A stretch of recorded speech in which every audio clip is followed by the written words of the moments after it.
welcome back to Solynod Hex, everyone. Today we're holding session number 492, and today's session is sponsored by our generous patrons and donors. Players at this time, if you haven't already done so, go ahead and add 492 points for showing up on time. Thank you very much for showing up on time. And when last we left the Order of the Superior Star, they were in the far east in Adria, in the city of Shidehai, on the east coast of Adria, the current capital city, in the Shidehai sewer. And they were fighting Demigorgon and his mini onions, the Ishit Shacheedle. Now we have a new player, Flop Wetfoot, the Harefoot Halfling. And he has been stumbling through the dark for some time now. He crawled into the sewer through, like the other player characters did, through basically the restroom at the brothel in Shidehai. And Flop, you're kind of stumbling through the dark. And I say that because as a Harefoot, Flop does not have infravision, unfortunately. So Flop, your token is here. You have candles. You do have candles. So if you would have liked to light a candle, I can give you a candle token. Let's see, miscellaneous tokens, light sources, and candles. I'm putting it on top of your character token. So if you click and drag to lasso both tokens, the candle and your character, you can move those. But for right now, I'm going to put the candle to the... Actually, I'm not going to put the candle to the back. I'm going to put your character token to the front so that it is above the candle token. And what that will do is it will allow you to roll initiative because there is a combat. You hear the sounds of combat ahead of you, and you can see several bright lights over here. Everything is dark on my screen right now. So you should be able to see into the light over here. Wait, did your map load yet? Is it black because the map hasn't loaded, or? You might have to move. No idea. You might have to do a shift ping for him. Okay, so I'm gonna do a shift I ping just to your zoomed out. character real quick. Can you see your character right here? Everything is completely black. I'm not sure. Yeah. Maybe the character needs vision. I didn't give you vision, so Just reload. dynamic lighting. That's right. I didn't give you vision, so night vision.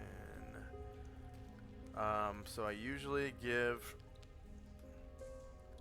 everyone who does not have infravision 0 feet of infravision, so you can actually see the square that you're in, and that represents you feeling around. Okay, so you are here.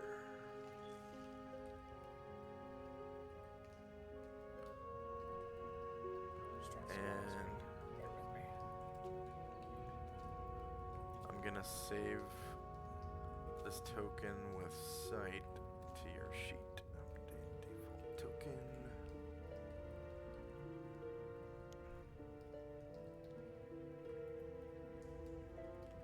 Alright, so are you able to see your token now? Now I'm just trying to You see can? what's Okay, here. so I'm just gonna face your character towards the sounds. So over here, so just a moment ago, there was a bunch of water that kind of disappeared. So the water in here almost went up to the ceiling. It was like 40-ish feet deep or something. Ceiling in here is pretty high. It's like 50 feet. And the sounds of combat kind of continued, and you hear like a slice, slice, slice. And I did not finish taking a look at those attacks, actually. So now there's an additional -2 to hit Demogorgon. So I'll take a look at those attacks. I think the only ones that went through the one spell are the katana attacks. So that one that's shieldless -9, that still hits. And shieldless -1, that will not hit. So that one did 27 damage. And I'll refund 27 hit points to Demogorgon plus 27. Enter. So of the 3 attacks, only the first katana attack hit. And you should be able to see Demogorgon's green bar is pretty healthy. And then I only put him on the token layer to allow for Musashi to attack him, so I'm going to put him back into the GM layer for reasons. And then Flip, I'm going to have you roll initiative for the next round. I was waiting for you to say something. Yeah. If I hear combat So- sounds, I will probably grab one of my darts. Yeah, so this round is almost over, and I'll announce when we're in initiative phase, and you can roll initiative then, and it will add you to the tracker. But when that time comes, I'll show you how to roll initiative without opening your sheet. Alright, so I'm going to start some combat music, and we'll go back into the round we were fighting.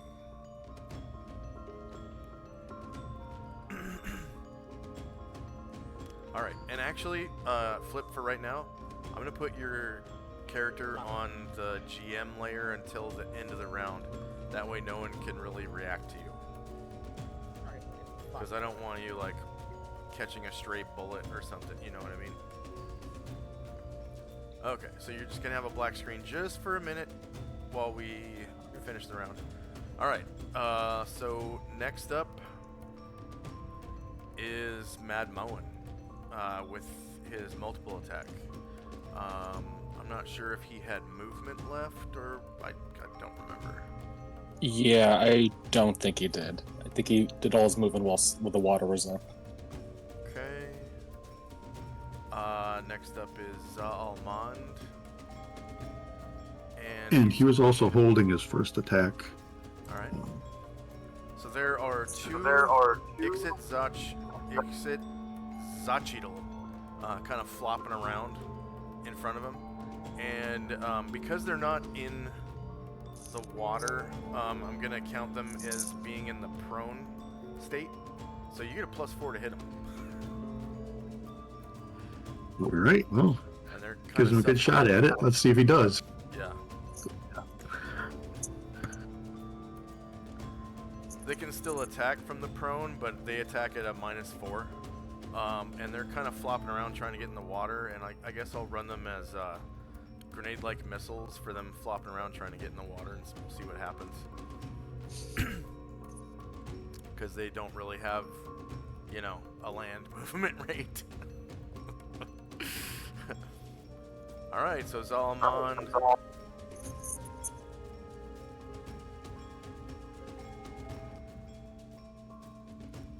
Slashes with his +3 longsword. They're of course shieldless, and I'm assuming you're attacking this one because you're facing him. Correct. Yep, Okay. that's correct. So yeah, shieldless, -8 versus AC 6 hits. It's not a crit, it's a 7 on the die, and they are. I think these things are supposed to be large. Yeah, they're large creatures, so you cause 19 damage. He'll try to punch it with his shield.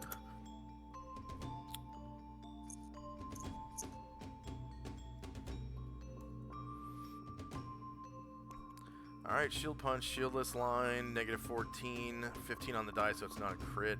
Definitely beats the AC, and you cause another 10 damage.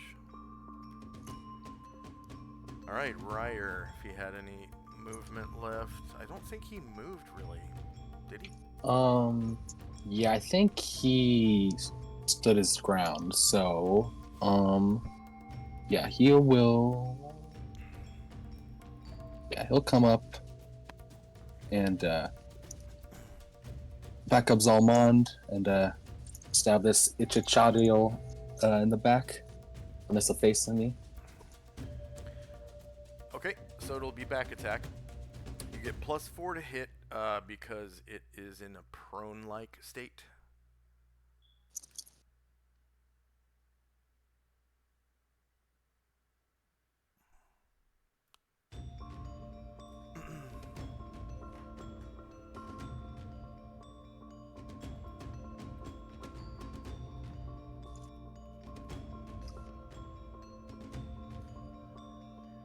I just need to check one last thing real quick.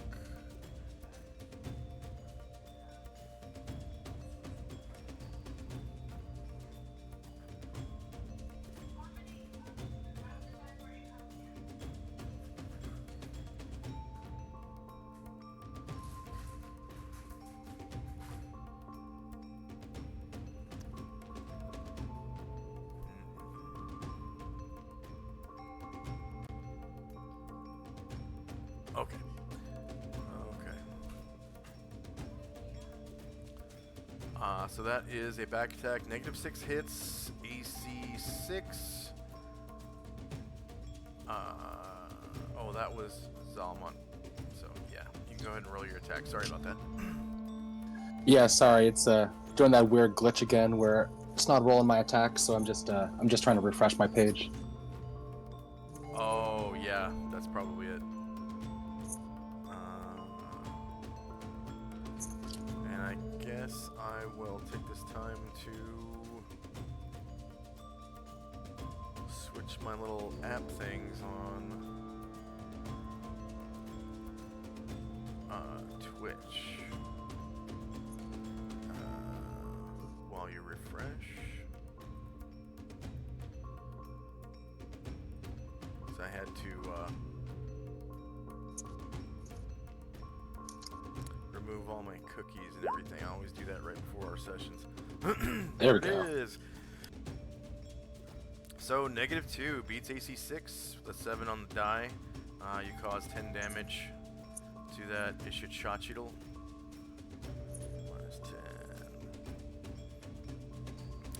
-10. And then Musashi gets his multiple attack against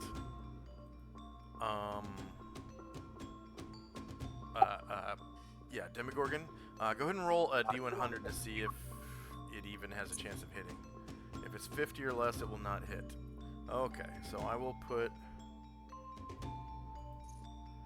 Demogorgon on the token layer, and now you have a -6 to hit him for reasons.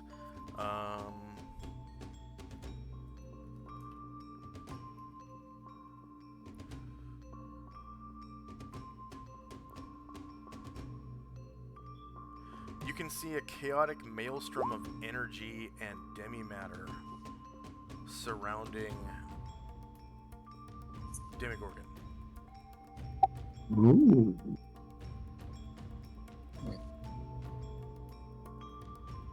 Okay, he is shieldless. So 0 versus AC 0 hits with a 5 on the die, and you cause 25 damage.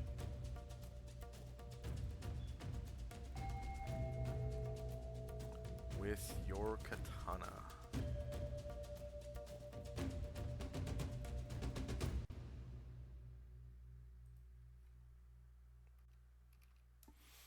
Alright, and the Avatar of Lao Tzu was casting something. I think he was casting Call Phoenix. He already called the Phoenix. Oh yeah, he did, didn't he? Let's see. Lao Tzu. So I'm gonna have to open up the chat archive because it's no longer in chat. I don't, for the life of me, remember what he was doing.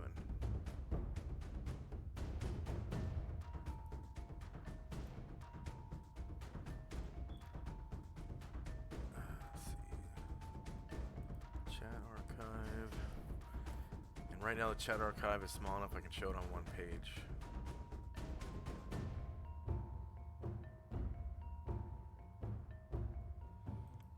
Find Lao to cast. Okay. Call Phoenix. And then much later.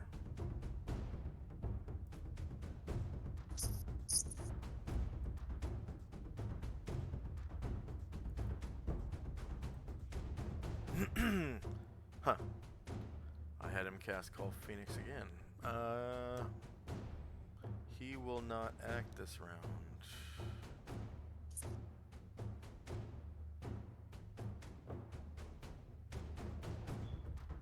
Okay. Alright, so I am going to sort the tracker real quick. See, first I'll delete the raised water thing. Chai is summoning an air elemental, I guess? No, it's already out and summoned. Okay, so this is the duration for the spell. Yeah.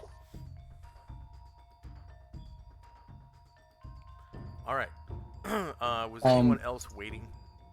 Yes.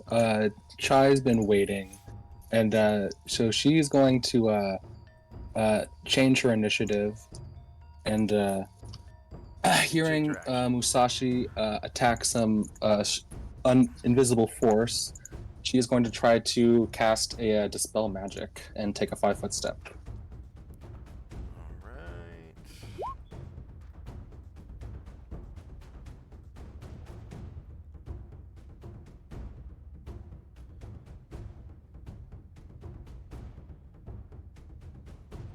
Okay, I see her way up here taking cover.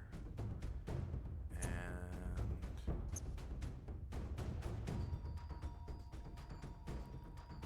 see, spell AoEs. I think it's a 30-foot diameter AoE.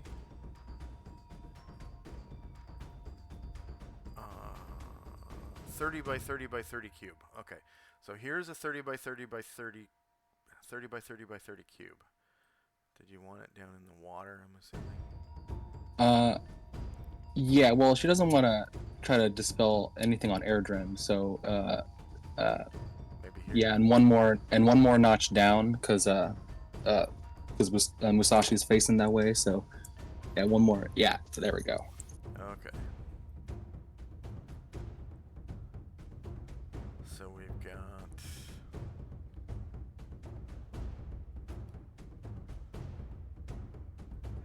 DM's button.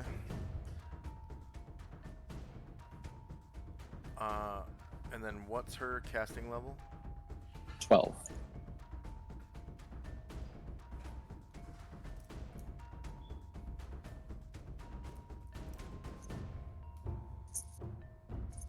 Okay, so Demogorgon becomes visible.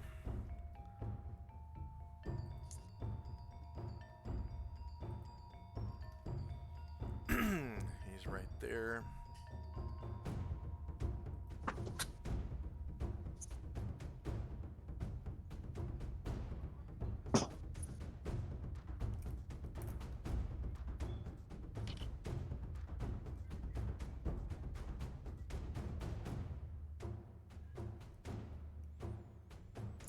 Okay, the weird energy stuff around him is still there.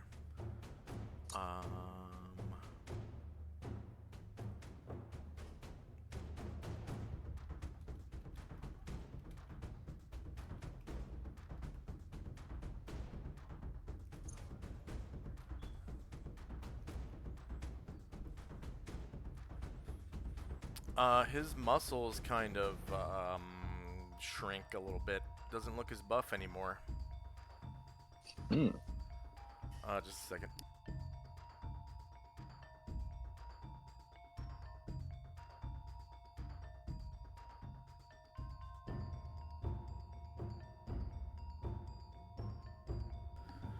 Okay. Whoops.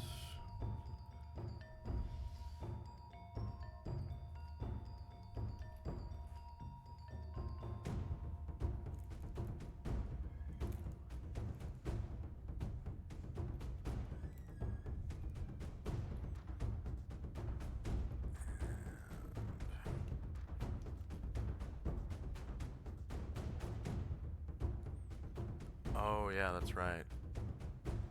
He gets magic resistance.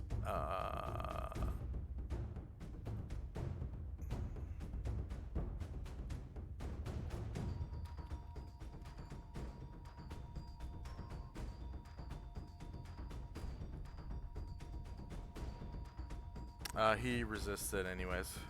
So yeah, he doesn't become visible. My bad. Mm. All right. Was anyone else waiting? All right. We're now in initiative phase, and Flop, you can. I'm gonna put your token on the token layer. Thank you for your patience. Good. I was trying to get AI to make me an image. It's quite painful. Yeah. So you're back on the token layer now. So to roll initiative, you just click on your token, and then up at the top of the screen with all those buttons, if you're casting a spell, you would click on spells and powers, but you don't have any spells yet. So there's a button that's actually called initiative. And in there, there'll be a drop-down menu that has it has like all your weapons, and then it has a bunch of generic actions off of one of the tables in the player's handbook, like using a potion or a magic ring or a magic rod or staff or whatever, breath weapon, psionics, all that stuff is on there. There's also character base size initiative. So your character is a small character, so you'd use the small character base size initiative. And that's basically your catch-all initiative for anything that's not listed on there. If you're doing anything other than those actions, you would just use your base size initiative. I probably using my dart, so just went down. Yeah, yep. And then, so I'm gonna check your weapon table and make sure that you put a weapon speed on there for darts. And you did. Okay. No, it's not an option. I think I did that correctly. Say again. I think I did that correctly. Oh, and you are able to throw 3 darts around, correct? Correct. Okay. So what that means is you're gonna need 3 separate lines on the turn order tracker. For reasons. That's just how we track.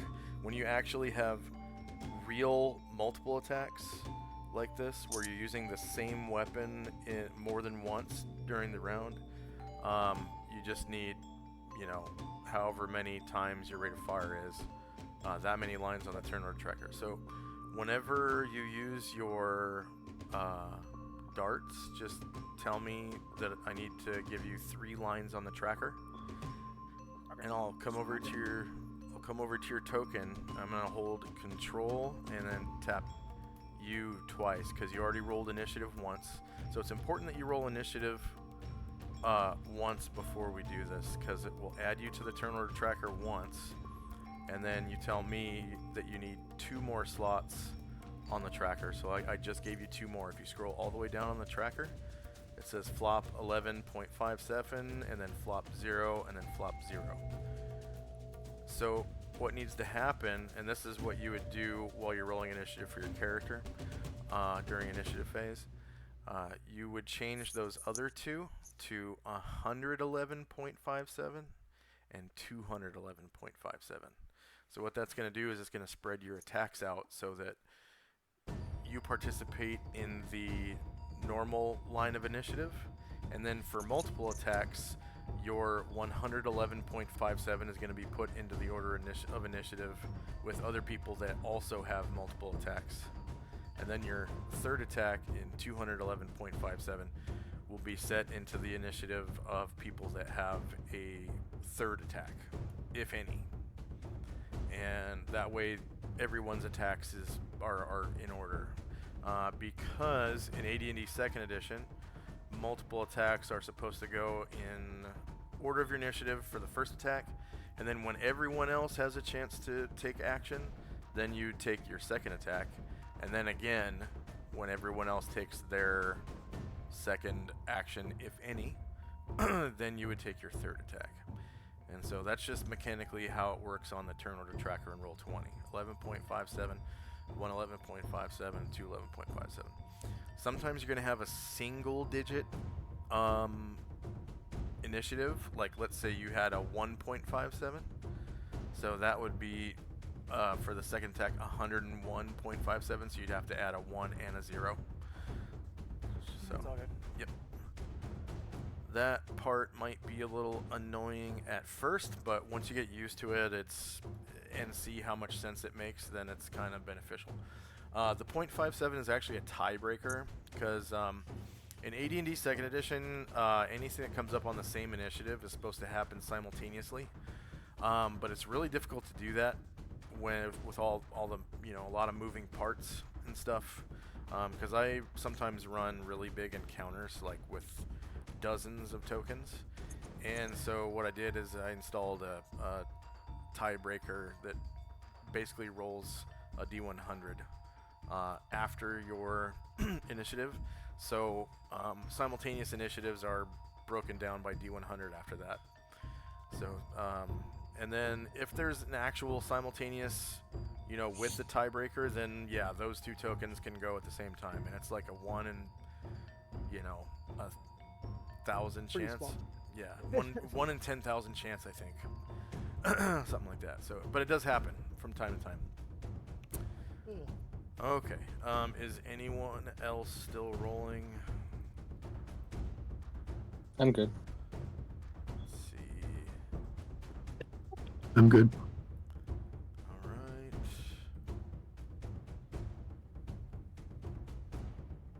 Did you roll for the Phoenix? Not yet. I'm No problem.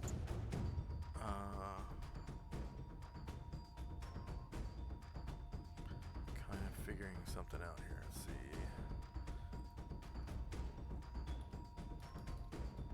Alright, Phoenix is going to... See, I think he buffed himself with...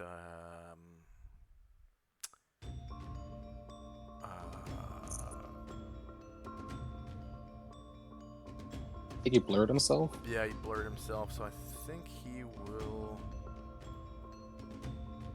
he's gonna start dumping fire, I think, into the water there.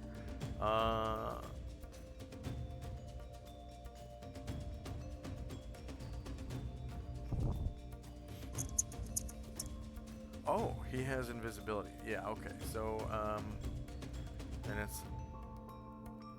Oh, it's just regular invisibility. I think he might just start healing people.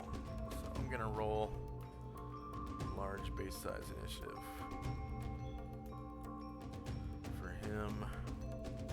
Do I have to run to the washroom real quick? On my turn? Oh yeah, go ahead. Alright, be back in 2 seconds. Yeah.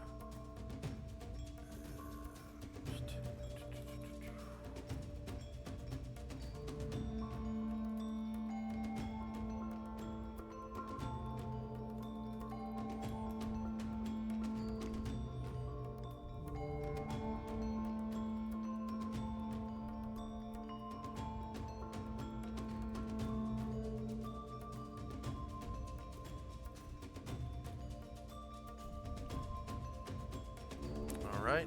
Is anyone still rolling? Alright, here we go.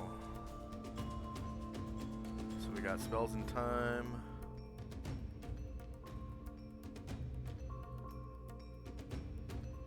First up is Ryer. Alright, gonna stab this fish in the back again.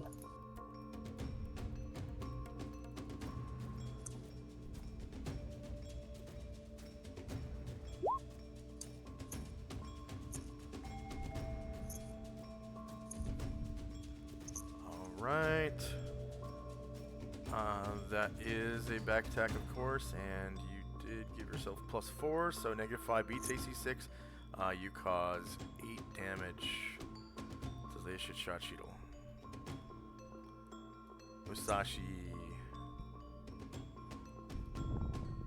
With a Ki yell, he tries to swing again at the water. Okay, go ahead and roll a D100, please. And if it's 50 or lower, it will not hit. I'll do 2 right away.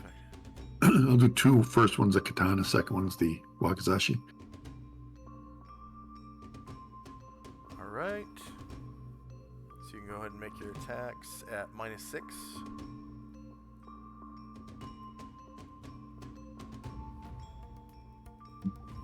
Can you pop them up? Oh, yeah. Right.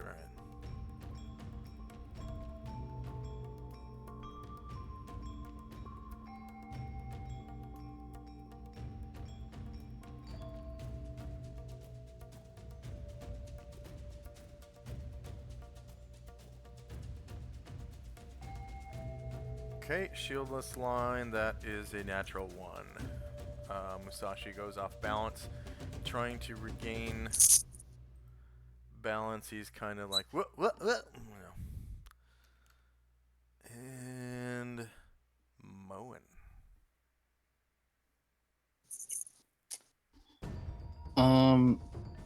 So how far down is this from here? Like, would he be able to jump down and land safely, or would he have to tumble down? Yeah, you can jump down there and land safely in the water.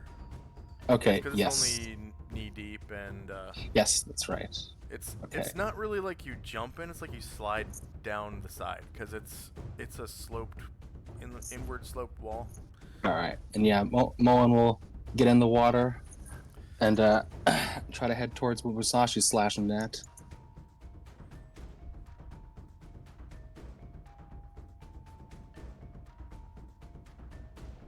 All right, whoops, took Chandrak along. And hopefully this is right. Here comes the axe.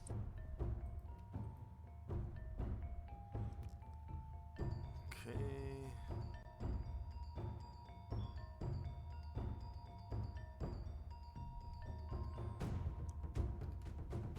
There you go.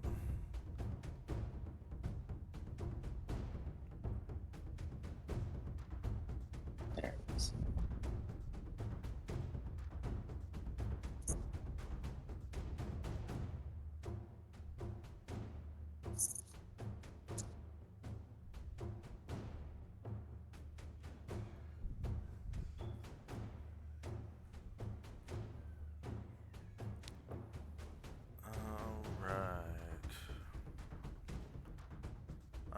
Oh, I'm sorry.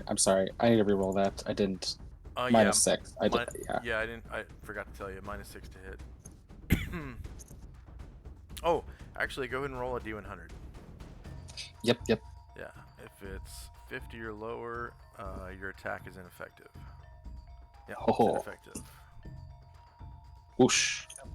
Did make a mistake on my initiative as well. I did because of the bonus for the kit accident. I did a +1, thinking it would automatically do it itself, but it actually added to my initiative instead of subtracting it, because it's supposed to be a bonus, not a hindrance. Yeah. Yep. So you'd put -1. So Yeah, so I just made that mistake on there, so it technically should be 2 lower than it is, but we can just do that next round. It's fine. Or just keep it as yeah, it might not actually matter, because let's see. Oh no, it would have. Yeah, you would go at 9.57. So I'm actually gonna just slide your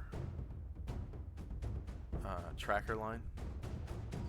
You don't have to change the numbers at all. Okay. And then 11 point, Sorry. or 109.57, I guess.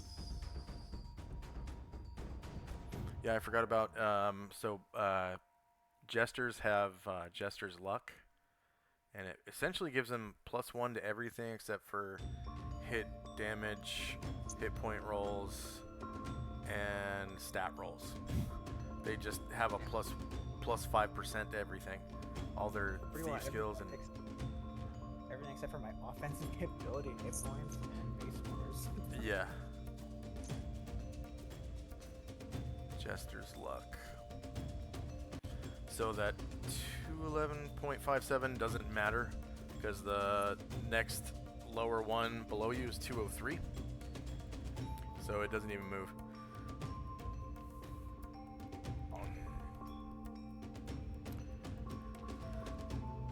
Okay. So some of you probably noticed by now that off to the west in the dark, there is a curiously dressed halfling approaching you guys. You can tell it's a halfling because of its stature and the way it's walking. It's skipping. Yeah. And Flop, did you actually buy shoes? Yes. Okay. I have Did those. so the token has a mask, but are you wearing a mask? No. Okay, so some people are gonna notice you, so go ahead and read your appearance line off your bio.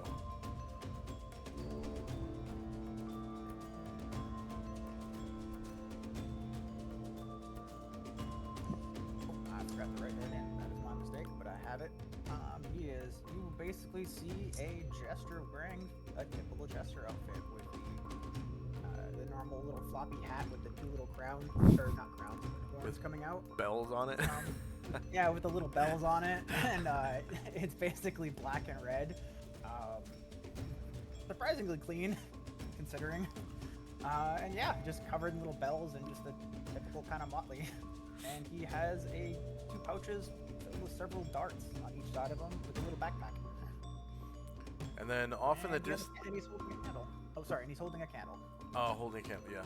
So off in the distance, Flop, you can see a genie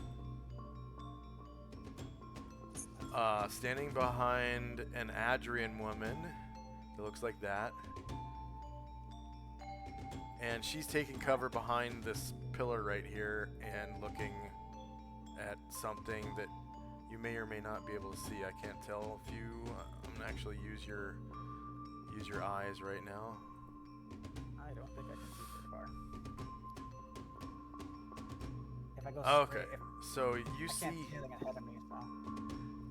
Well, you can actually see samurai wielding two swords, katana and wakizashi, fighting something invisible.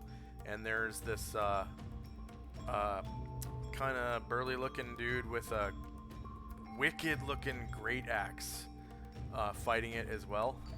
And then further down, you can see a phoenix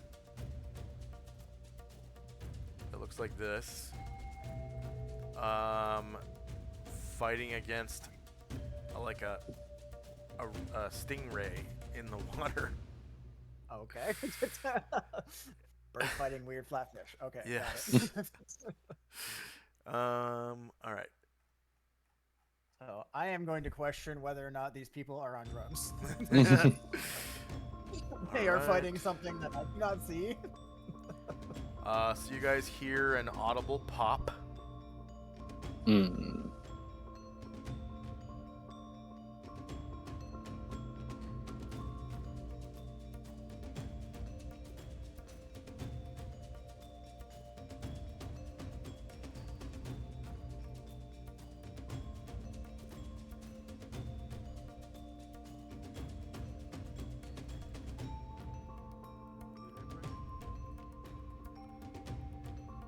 So there's like that.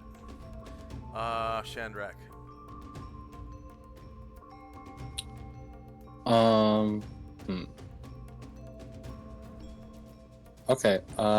If I scout my eyes around, am I able to see anything that may be hidden or invisible from where I'm at?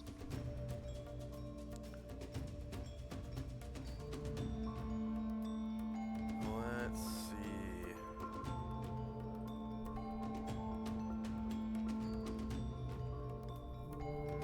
No. Okay. Did I just hear one pop, or did I hear a second pop? That's a good point. Yeah, you heard a pop and then another pop. Okay. Any idea on the direction of the second pop? Spell description doesn't really go into that, so. Okay. No. Okay.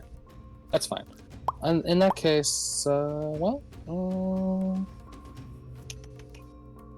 yeah, Shandrak will tumble down. Well, I guess he doesn't need to. He'll go into this water, and while he's sneaking, then he's gonna come up, get up on the other side, on the north side. Ooh, go ahead and roll a dex check. Oh, okay.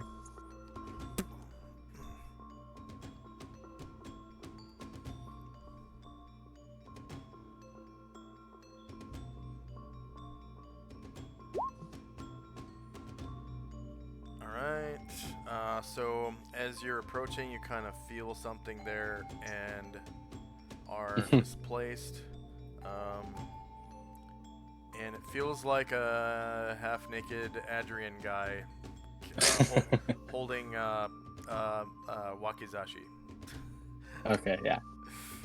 Alright, yeah. Sandrak will sidestep him and get up on the north side of the water. Alright. It's gonna take a climb check. It's a really easy climb check because it's a wall that's sloped inward. It is gonna be somewhat wet though, but you're not wearing any armor to speak of. So, climb walls, and it is sloped inward. You're wearing no armor, I think, and Yep. conditions are slightly slippery because of the, scum and all that stuff. So, and you're not using any climbing tools, correct? Nope. Okay. And you're able to get up on top. And then I'm just gonna continue sneaking forward, coming on the south side of this pillar, and I'll hold my attack from there.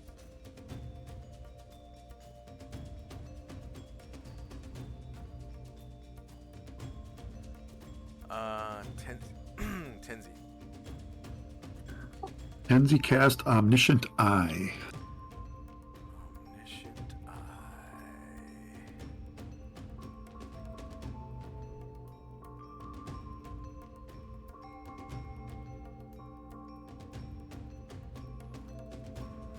Okay, so it looks like duration of 20 rounds.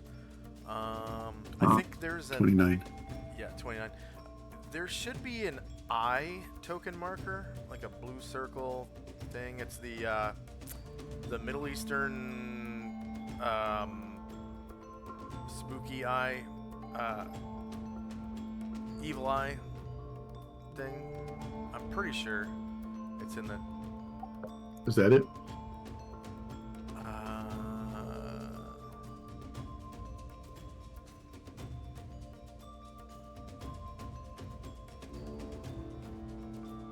Yeah, okay.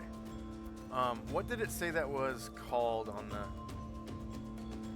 list? True Seeing? Okay. True Seeing? Alright, so we'll just call it True Seeing 1. You can put a 1 on it. And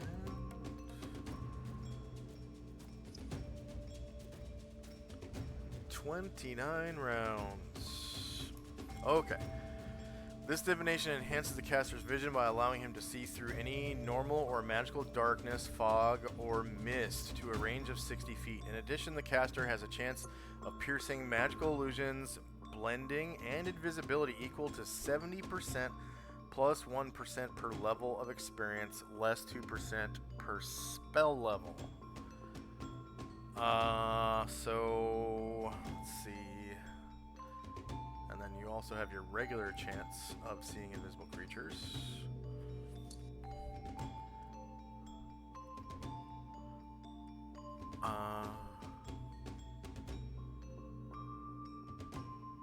Area of effect the caster, and it's 60 feet, so that's the same as your infravision.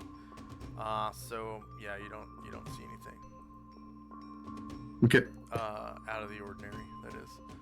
All right, and you do get 400 points though. Okay, thank you. Yep.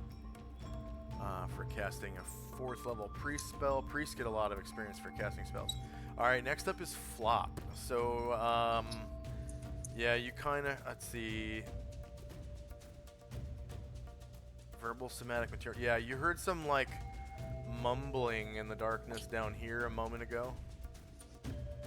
It sounded like somebody, like maybe going, doing like a throat singing, casting spells thing. I don't know how Tenzi really does his spell casting, but that's up to Michael. But there was like some kind of spell casting sound coming from the darkness down here a moment ago. What do you do?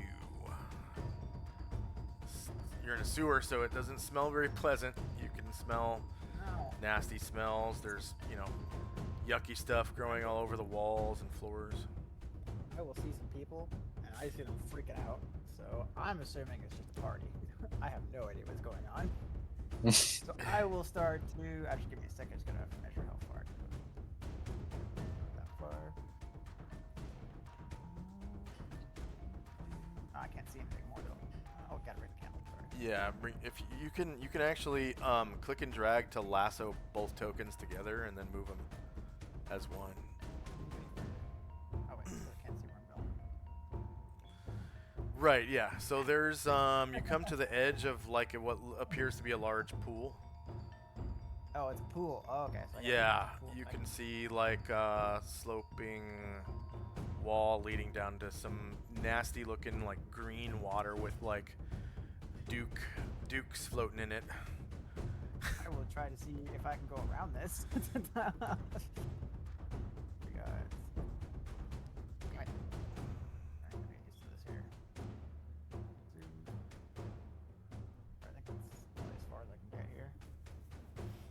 Oh, that's so weird. I can see your dynamic lighting move before your tokens do. Really? I think I got one more square. Oh shit! I don't know where I'm going, but I am skipping there and like, hey, looks like there's a party going. And I'll just start playing some music with my bongos. Okay. Like, I got music. You can't have a party like that without some music. So off in the distance, you see this little halfling guy in one of those jester hats pull out some bongos and start playing some music. And it sounds like these bongos in this track.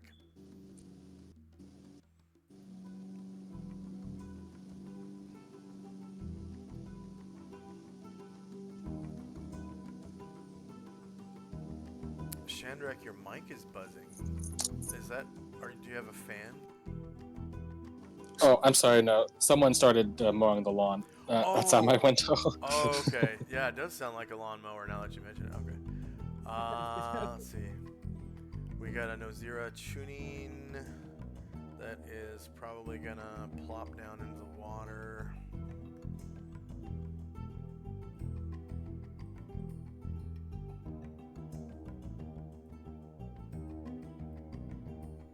And let's see if his move silently works.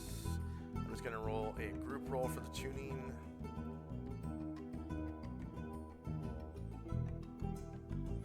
Okay, and then another tuning is gonna plop down into the water. 1, 2, 3, 4. All right, Saint Luther, the cleric. That is so. I'm gonna be showing Flop the tokens. So this is Saint Luther, the cleric.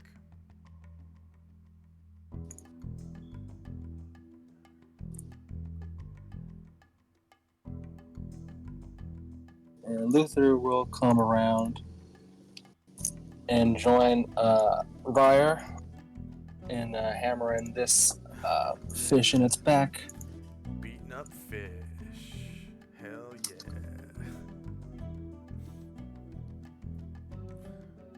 Quick shout out to Thaco Tuesday who says, welcome Flop. That's one of our regular viewers. Alright, so that is a back attack. Did you give yourself a +4? Yes, you did. Okay, so -8 beats AC 6. You cause 14 more damage to this flopping around Ishit Shachidal. -14. Enter. Okay. Another one of the tuning is going to jump down into the water.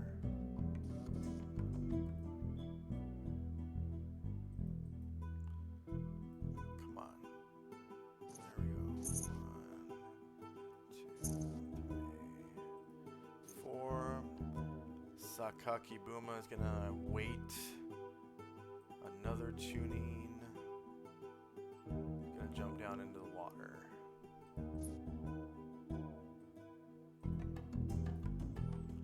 Next up is Ashriel. So there is Flop. You notice there. Well, I don't know where Ashriel is. He's way over on the side here. Oh, okay, I see him.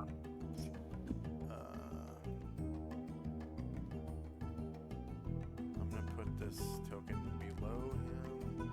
So off in the distance, you can see a literal angel. It looks like this. I know that's a girl token, but he's wielding flame tongue like that, and also a katana, right?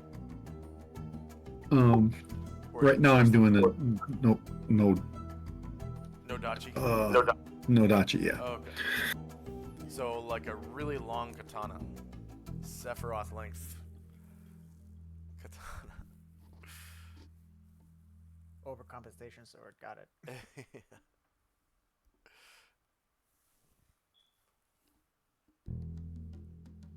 And the fish that I was fighting went underwater or something, or Yeah, but it's pretty shallow. So you can slash at it. It's you know, it's not enough water to count as cover really, because it's only knee deep to a person now.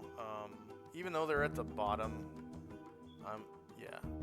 no longer am I gonna count it as cover, because when we'll say that when the raised water subsided, it took a little bit of extra water out of the sewer or whatever. So now they're kind of, I mean, they're not completely unable to breathe, but they're just so close to the surface, it's not gonna impede slashing or bludgeoning weapons anymore. So there's no cover. You can slash them. all right. I need a target. It's below you, right?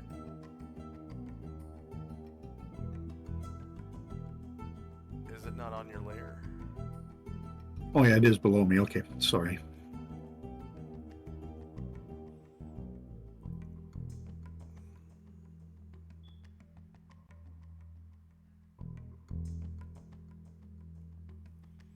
And then any penalty? So you said no penalty. Yeah, no penalty. You can just slash the hell out of it.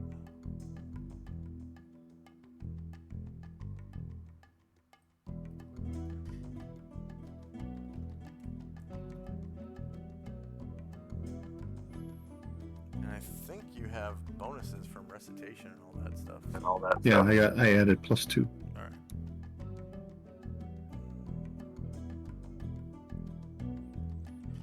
So it does turn to face you. It is shieldless. -6 beats AC 6, and you cause 28 damage to it. That's all this round, or this turn.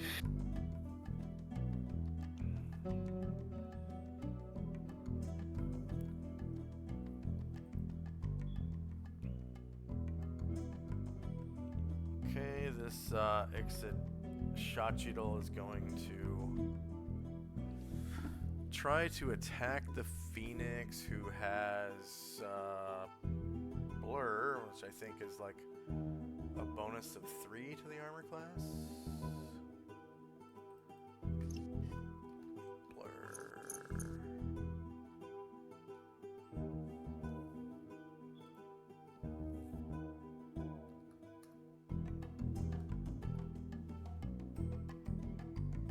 Just rolling the template.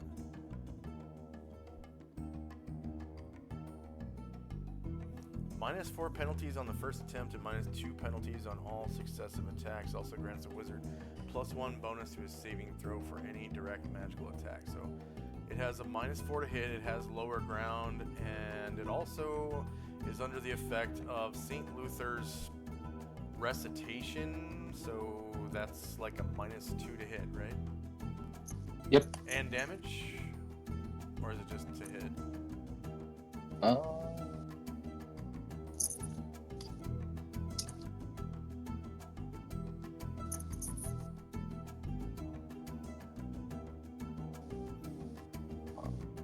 -2 to attacks and saves.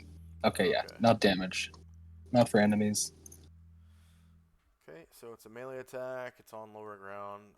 Miscellaneous attack roll modifier is going to be -4 for blur and -2 for the recitation. So that's -6. Yeah, no damage roll modifier that I know of. Okay, the bird is shieldless. 11 versus AC -3 is a miss. And I think they only get 1 attack. So one of the tuning is going to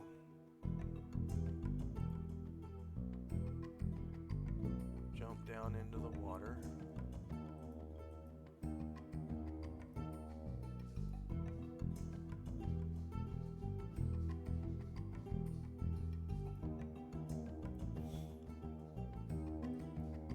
Next we have the Ishit Shachidal underneath.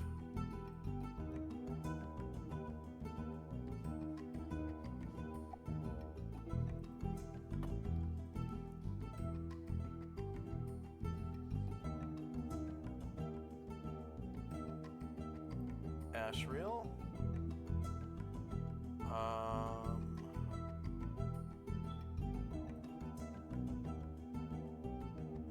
So Ashriel is still affected by Stone Skin, yeah?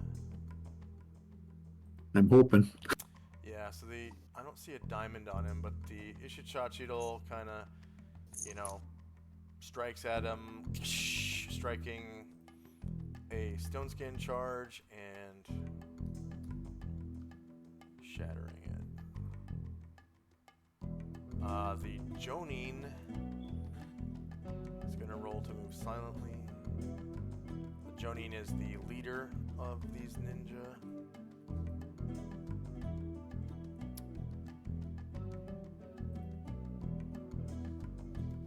These skills move silently.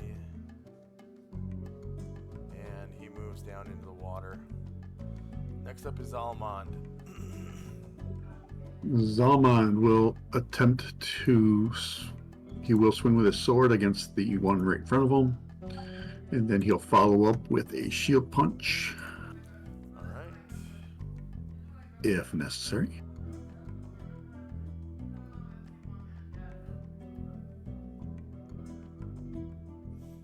So you get a +4 for it being in a prone state.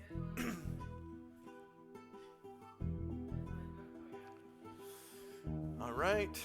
It is shieldless, negative 11 beats, AC 6. You cause 23 damage, killing it. Go and describe how you do so. It's kind of flopping around, so it was actually kind of hard to get a good hit on it, but he managed to time it and stick it right in its gullet. Yeah. And you still And then have he your spins. shield. So yeah, he's gonna spin around with his hand and other hand, shield hand, and try to bash this guy. Okay. So far you guys have slain one Ishit Shotcheetle. Solomon wheels around to face the other Ishit Shotcheetle to punch it with his shield. On the shieldless line, negative 4 beats, AC 6, you cause 10 damage. And it survives. Rats. Chai Yai.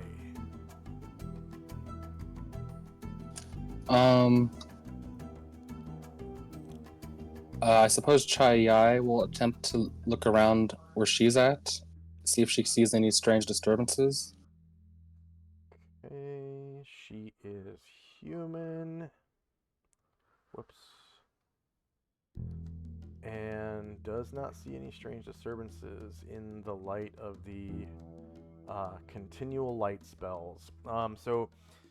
Flop, from your vantage, you would probably be able to see now that this light that you can see off to the east is being produced by these necklaces worn by several characters, and it appears to be like magical light emanating from these sparkly necklaces. And Okay. oh, go ahead. Oh, I'm sorry. Yeah. Chai is just going to wait and ask the Lord to be ready to move her if needed. Airdrin. Airdrin. Yeah, he doesn't have a good spot to run and hide, so he, I think, is going to featherfoot his way up to get to this. It's a Chajil that's surrounded now. And he's going to draw his brand new katana and strike at it. Right on. From there, you get shieldless flank. Oh crap! Sorry, I forgot to add that to the weapon table. Let's see Okay. where it was. It's one-handed. It is, I think, D10, D12, and has a speed of like I want to say 3, but let me double check. See rules, gear and equipment, weapon, armor data. And I'll show that to you, players. And it's way down in the sword section under katana, of course. Katana. It weighs 6 pounds. It's medium. Slashing and piercing damage. Speed of 4. And of course, reach of 1. And then one-handed it does D10, D12. And two-handed it's 2d6, 2d6. And it has the same stats, whether it's one-handed. I mean, other than damage, it has the same stats, whether it's one-handed or two-handed. Same speed, same weight, slash piercing, and size. Alright, let's see.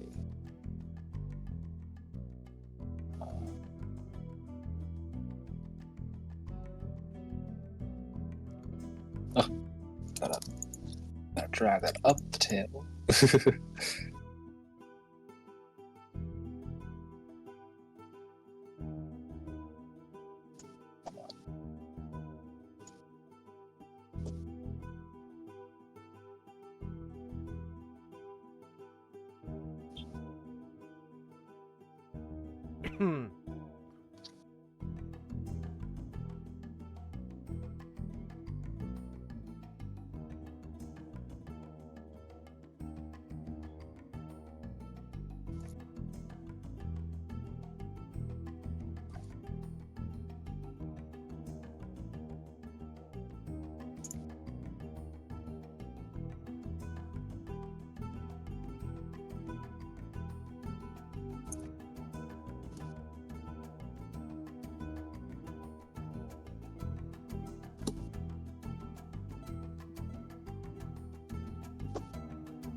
And you remember its enchantment, correct? Yes. Okay, so that also affects the weapon speed, and then pluses to hit and damage. And it doesn't make it weightless, because while it's stowed, it still counts towards your encumbrance, but not your the total weight you can carry, but not your encumbrance level. When it's in your hands, that is. If you're just carrying it in the scabbard, then it does, but yeah.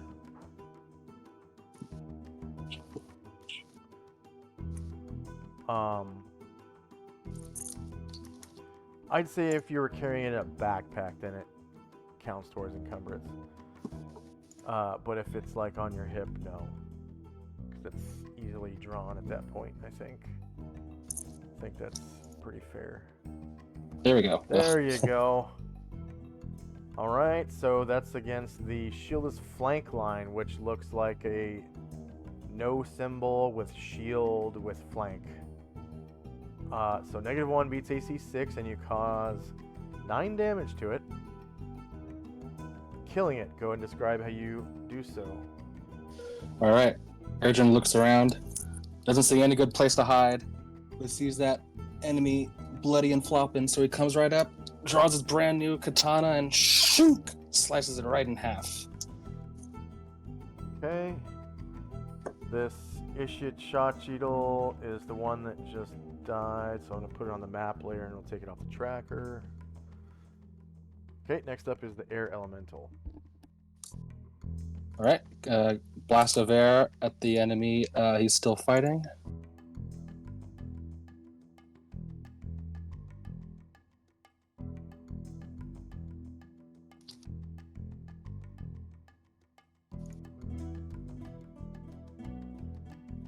Sorry about that.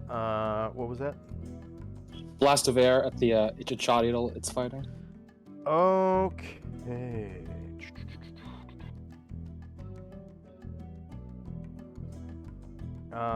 So let's see. The Ishit Shachidal. That is a back attack, actually. So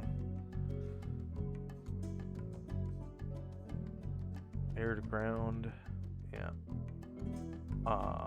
Back attack, -1 beats AC 6. You cause 16 damage with the blast of air, nearly killing it. Oh, nice. As you can see from its green bar, there's still a little bit of health left. The Phoenix is going to land right there, actually.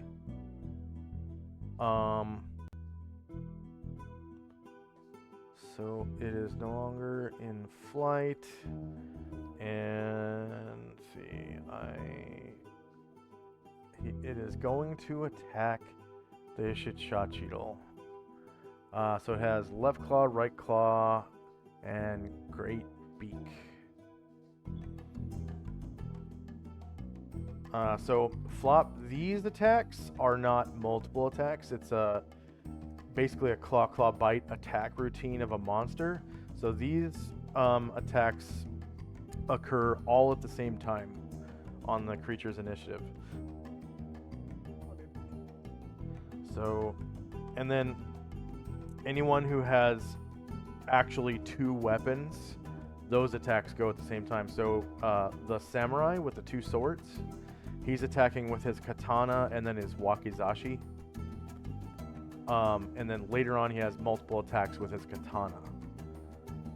So your offhand only attacks 1 time per round unless you're under the effect of like haste or something similar.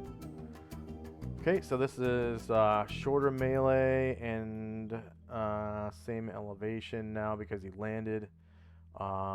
Miscellaneous attack roll is gonna be,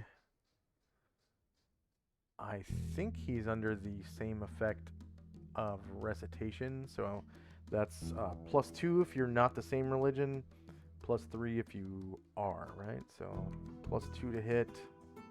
And no damage roll modifier. It's going to be on the shieldless line. -17 with a 15 on the die, so it's not a crit, causing 7 damage.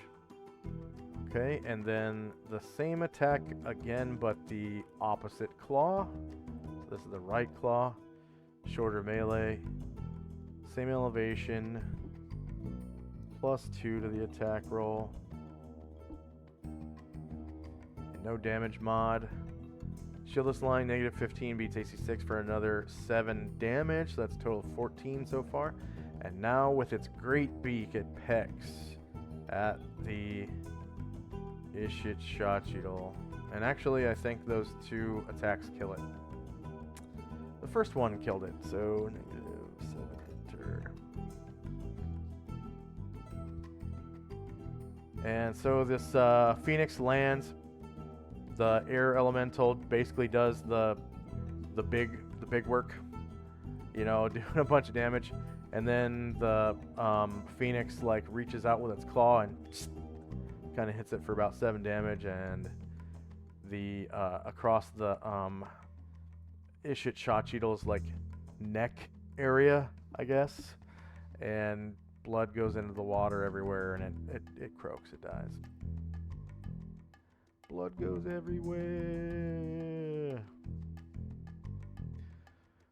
Okay, next up is Solynod the genie.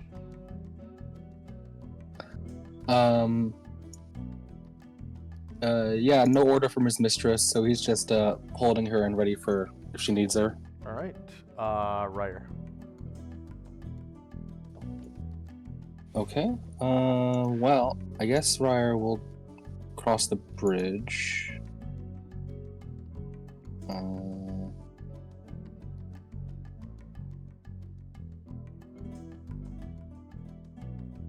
He'll kind of come up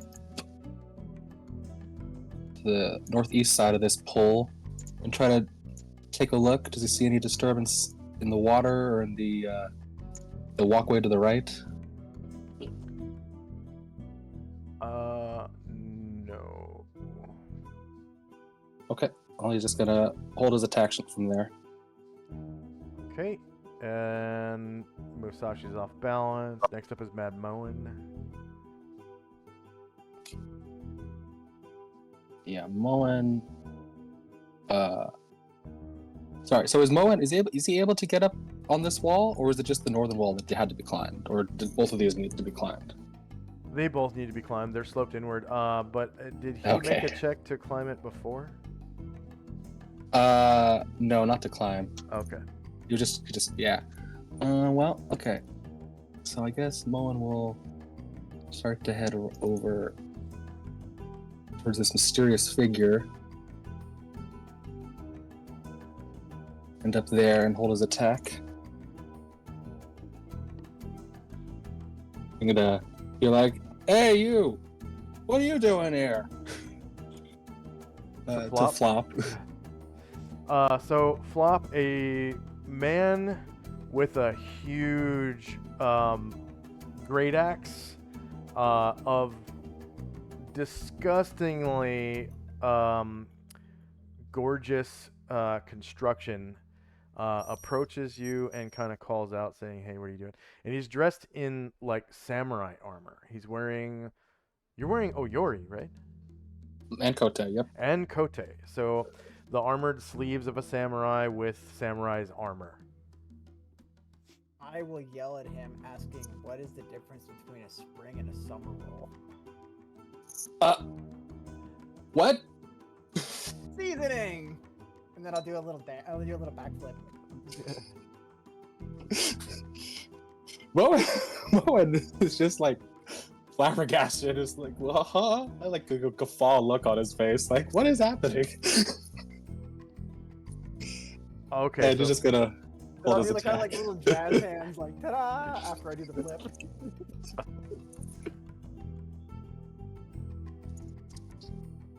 And I won't say anything else. That's all I'll do. Yeah, so Moen's just gonna see him and kind of head over, and that's all. Okay.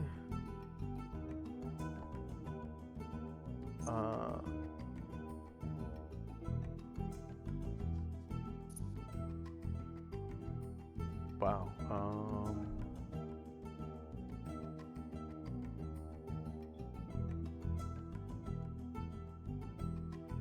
Okay.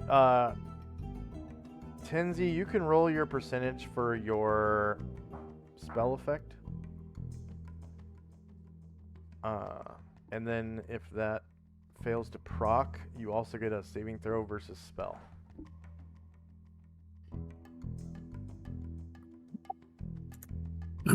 So the chance is 89% minus 2 times the spell level. So I would have made up to level 8.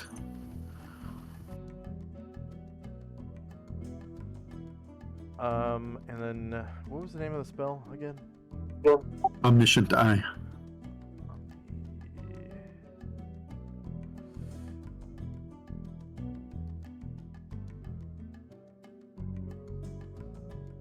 Okay.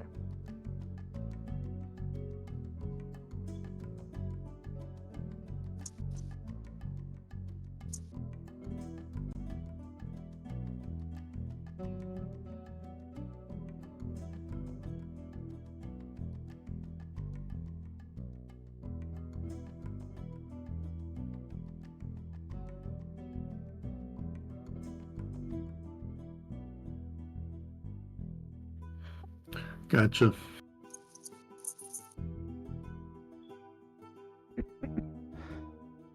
Excuse me.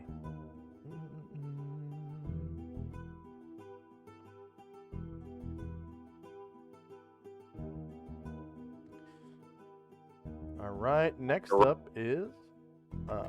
Does Mad Moen do anything else? No, he just gonna hold his attack. All right.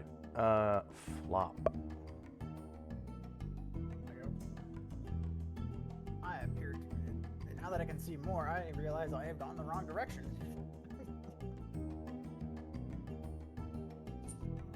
Yeah, Moen kind of gestures like the other way. It's like, yeah, left if you want to come around, but don't come too close. It's pretty dangerous.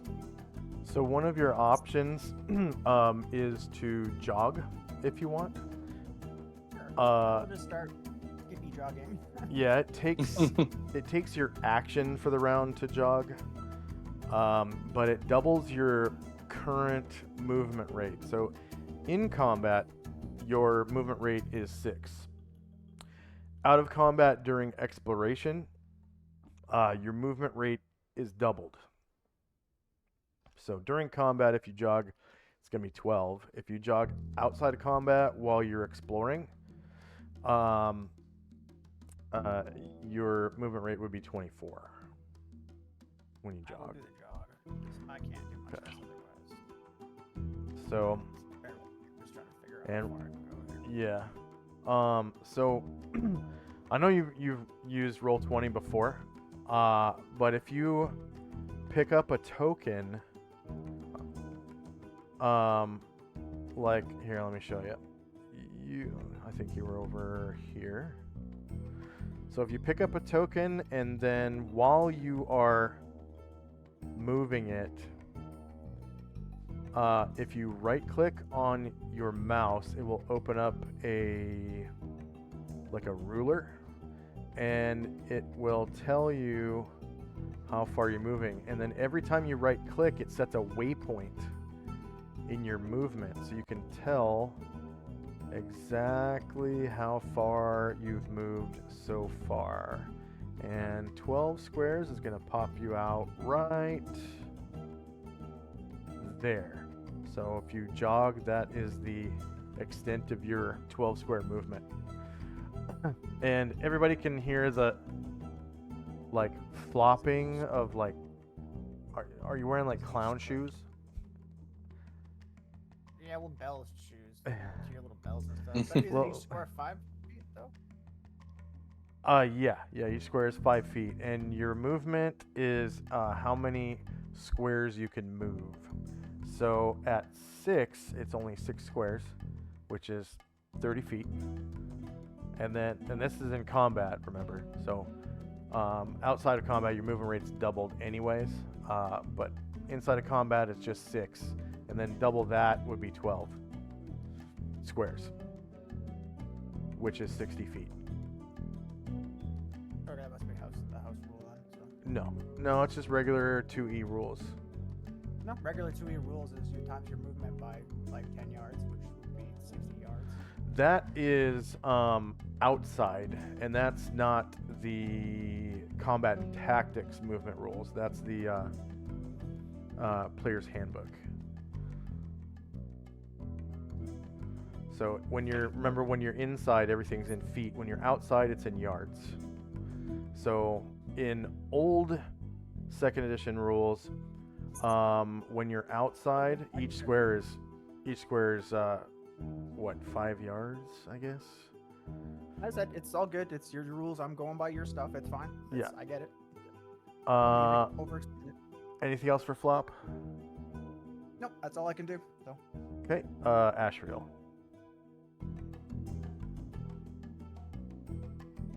Asriel's determined to finish off this evil fish.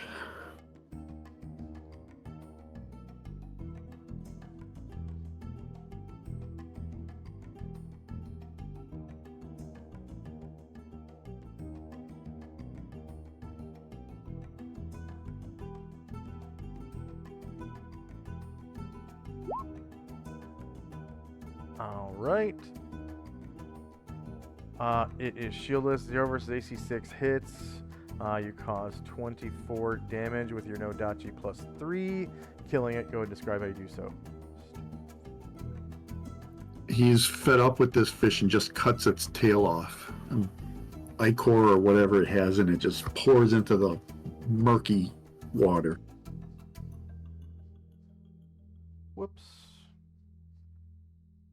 Because I had him to back, he went underneath the map layer. So I'll put the map layer to the back. There we go.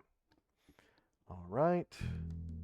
So that's 1, 2, 3, 4 Ishitshachido you've killed so far this session. 1, 2, 3, 4.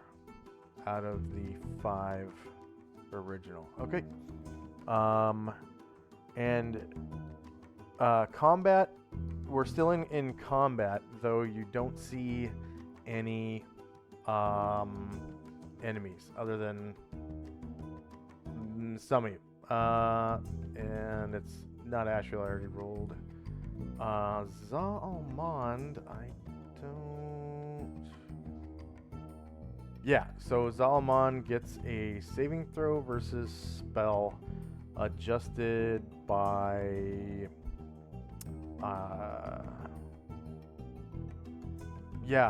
by wisdom, your defensive adjustment, and all your magic and all that. And I think it's already built into his saving throws, but just for being a paladin, he has +2 to all his saving throws. So that's all built in already, but he does get the wisdom defense adjustment.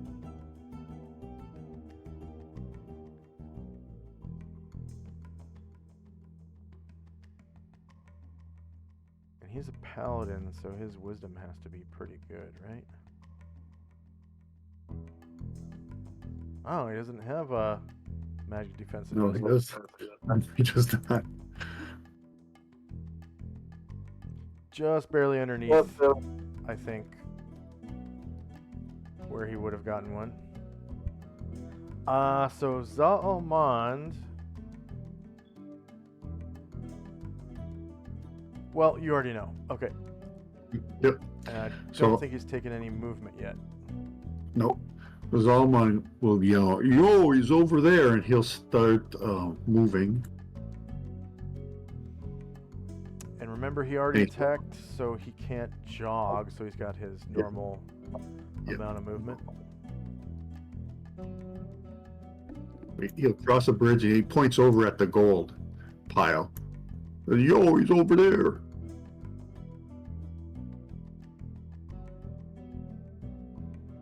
Right, and then let's see, Musashi's off balance, and Flop, you already took all of your movement. Is there anything that you want to throw a dart or anything like that? no, I'm good. I can't say anything. So Okay, and then the Avatar of Lao Tzu, He probably doesn't fully understand what the hell's going on, anyways. Yeah. I think the avatar of Lao Tzu is going to change his program. He's gonna since it's the end of the round anyways, he is going to jog. So he's faster than a normal human. He moves at 15, so he can move 30 squares. 19, and he's jogging.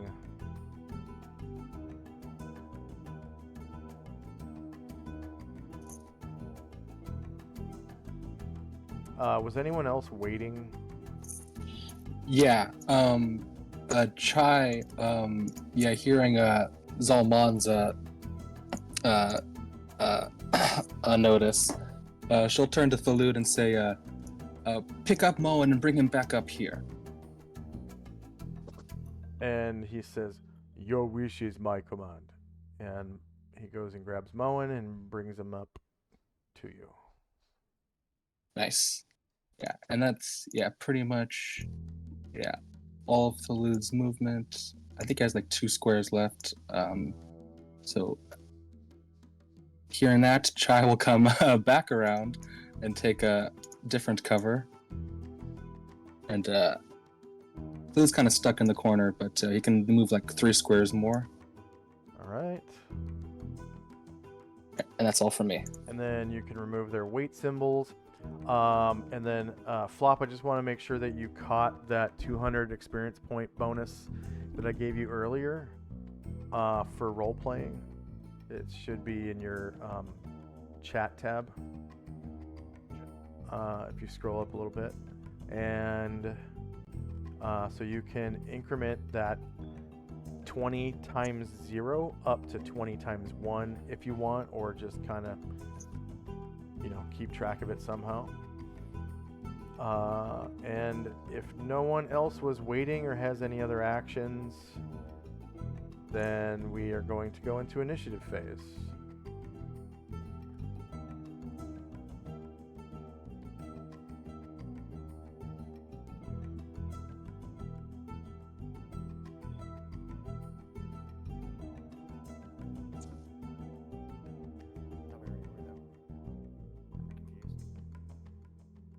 What was that? I thought we already were in initiative.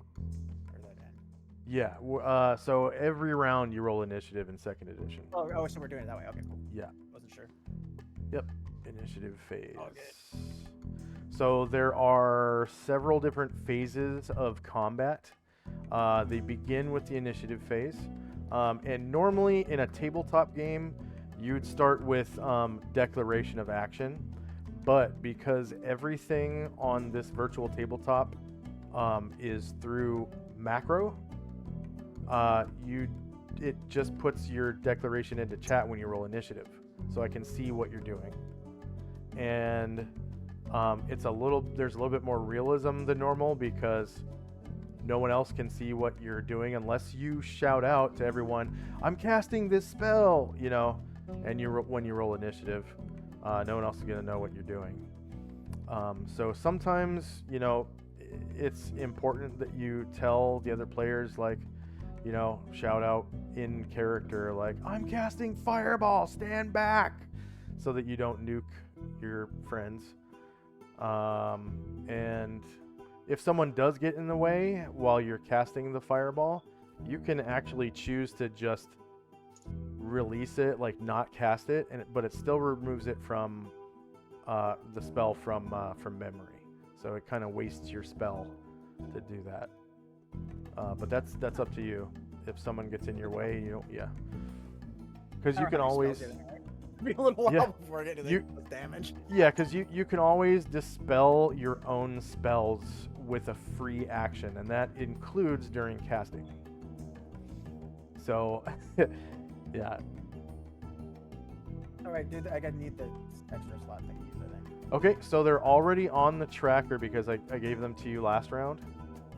Oh. So all you have to do is edit, 2 of them to reflect your multiple attacks. That's only if you're still using darts. Yeah, I still got the darts. And then this round you have the option of If you want to, you can sprint instead of using darts, because sprinting and jogging are an action. In order to sprint, though, you have to attempt to sprint. It takes a strength check. And then after one round of sprinting, if you choose to keep sprinting, then there's a constitution check to see if you get a level of exhaustion. I think there's like 2 levels of exhaustion. There's like you're tired, and then you're exhausted.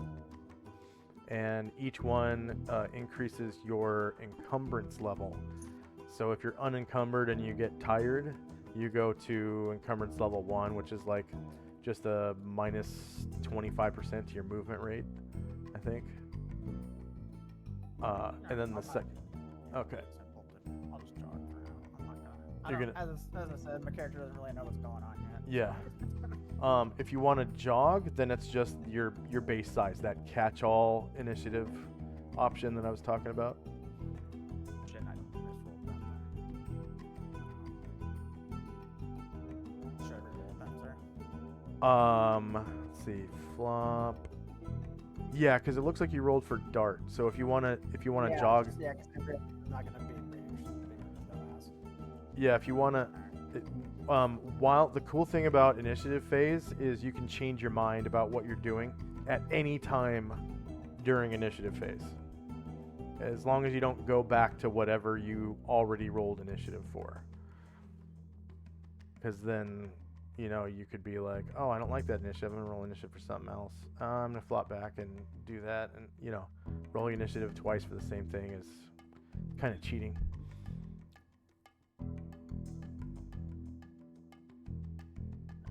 Yep. Okay. There we go. And it looks like you remembered your -1. Excellent. -1 miscellaneous. So, looks like you rolled 7 on the die, which would be 10. And then you rolled -1 for your luck, so it brought you down to 9. Excellent. Jester's luck, that is, right? Or Fool's luck. Fool's luck. Yeah. Is anyone still rolling? I'm just finished. Sorry, I just finished. Yeah, same. All right, here we go. I'm gonna sort the tracker.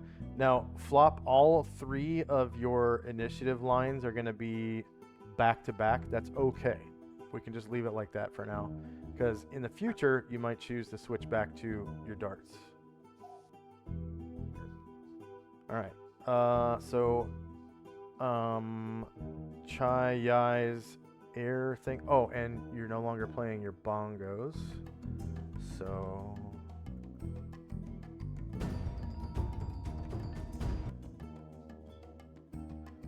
no.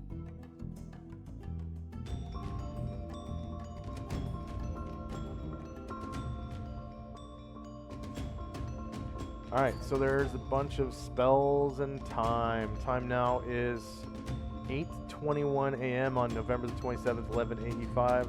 It's a bunch of spells. Chandrak's Detect Magic is now defunct. And I'm just going to remove that. I don't really need to track it. First up is Ryer. Ryer is going to start to jog. Actually, wait. Whoops. Yeah, no. I didn't roll for that, so he's just going to... Yeah, he's going to hold his action and wait from there. Alright, Moen.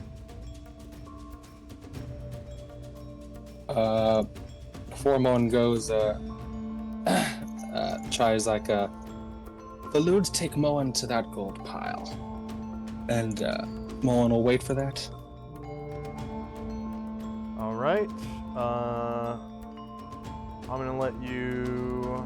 Oh yeah, it has to be on Thalud's. initiative. So the Phoenix is going to turn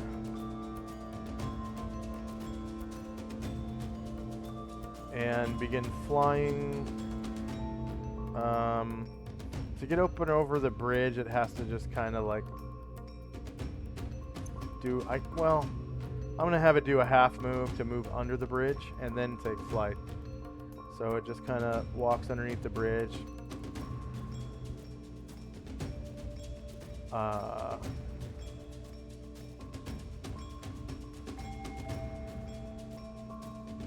Yeah, 3 squares, and then it takes off flying.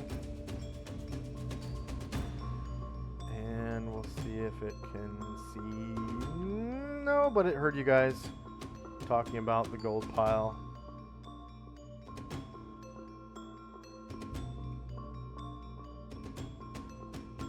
Whoops.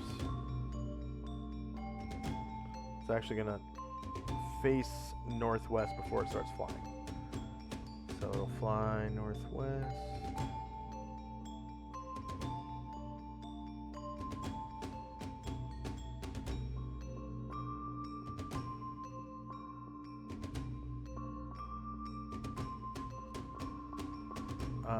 And 17 squares about, let's see, actually gets 2 more squares, so it will turn 45 degrees and end up right here, facing west, with a half move, because it had to fly up and over out of the water. Okay, Musashi. He is just moving in the water. Oops. Can I tell if the Phoenix is good or bad at this point? Well, just from general knowledge of like mythology, I mean, everyone kind of has heard stories of what phoenixes do, and they're not known as being evil ever. Alright, so don't whack it with it, like rack it into the water. Anything else for Musashi? Oh, that's as far as he can go. All right, Zalmond. Zalmond is also moving. He's going to jog. And then Tenzi.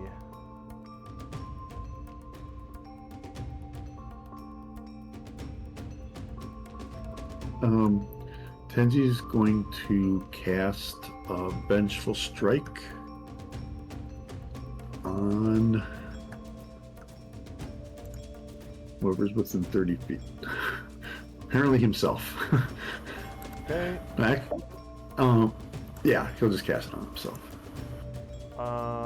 Do you have Vengeful Strike motes on? Yeah, it's up to 19 though. Okay. 19.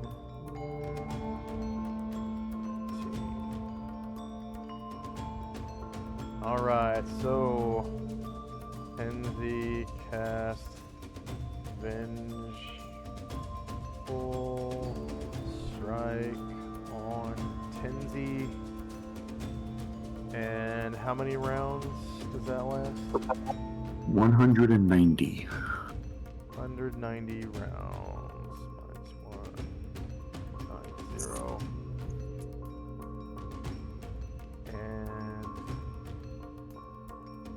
And next up is Flop. Oh, Tenzi gets the experience points for that spell for 100 points, right? And then we have Flop.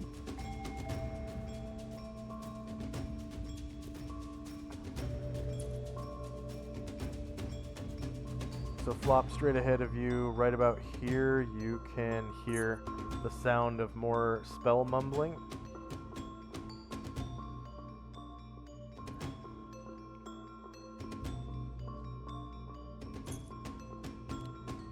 Flop, are you there? Yep. Yep, I hear it. It's my turn. Say again. Sorry, you said something about spells? Yeah, ahead of you in the darkness, you can hear like the mumbling of a spellcaster Sorry, momentarily. my turn order thing wasn't scrolled all the way down, so I didn't see. Sorry. Alright, so I will wander towards the muttering, which is probably not smart.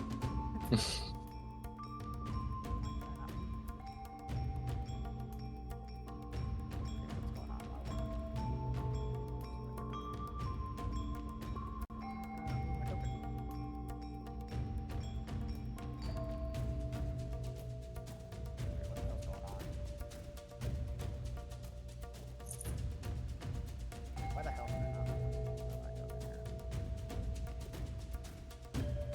So you should be I able have to. no idea what's going on. I'm selecting it and I'm trying to move it and absolutely nothing is happening.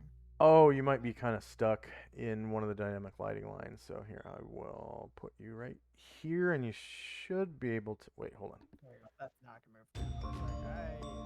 I'm pretty sure I'm not this bad. There we go. Okay, should be able to move now. Another dog. I don't know if that's good or bad. All right, so in the darkness, you see a character looks like this. Tends to go ahead and roll. Sorry, not roll, but read your appearance line for him. Yeah, so you see a figure. It's about 6 feet tall, wearing a strange black fur cloak. Although it's hard to place, the hood seems to be covered with black feathers with silk inside. Under the cloak, the person's wearing brown breeches and a tunic. His features are hidden by the hood, but you can see his piercing blue eyes and perhaps a hint of blonde hair. He looks very buff, but he doesn't. He's not holding any weapons. You don't see any apparent weapons. His feet are unshod except for cloth wraps on it. I will be startled by the shadowy tall figure, assume it's a demon, and start just putting out my little fingers like a little cross and be like, the power of Yolinda compels you. Yeah, Power of Yolinda compels you. from the rumors that you've heard about the Order of the Superior Star, the adventuring group that you've come all this way to join, you've heard about a man named Tenzi who fits the description of the creature in front of you. Oh, okay. He is a well-known monk of Ushas who has started his own new school of martial arts. And that's what you know from rumors about this adventuring group. Then if I would know what he looks like roughly, Yeah. recognize him, I would be like, oh, From the you're rumors. You're the grumpy monk from the adventuring party I'm looking for. I'm here to tell you jokes and cheer you up. What's a cat's favorite instrument? And I'll ask him. I'm sure I would not know. Percussion! No, do like a little jazz hands as well. Percussion. I see. Levity is very welcome, but there's a demon about. I would be careful. Oh. Make it laugh. You can pass through friendly squares. So, Tenzi, do you allow him to pass through your square? Yeah, Okay. but again, I caution them. There's a demon about. I believe it's across the way, but it can move at will, so be careful. I will basically just not seem too concerned. Like, it's no big deal. You're tall and big. And I have done all my movements, so I believe I can't do anything else. All right. So your free actions, are, you know, making statements and like dropping things. There's other free actions. I mean, like role playing is always a free action. You can always make statements or comment on things, make jokes, even when it's not your turn. So as long as you Yeah. can see something, you can, you know, react to it, see it or hear it, I guess. I generally So- usually just wait till my turn to look it up. yeah. It's just that in combat, if you want to ask like a pertinent question that you expect an answer to, that counts as an action. So it can only be done on your turn, but you can still move when you ask a question, obviously. And for someone to be able to hear you, they have to be within 90 feet of them. That's the only rule about communication. Next up is one of the tuning. I'm gonna roll a group climb check for them. Let's see. Checks. These skills. Actually, I'm gonna roll move silently first, and then climb walls. So it is sloped inward. I think they're wearing leather. Slippery, wet conditions. They all have Nakode, so I'm gonna give them a +2.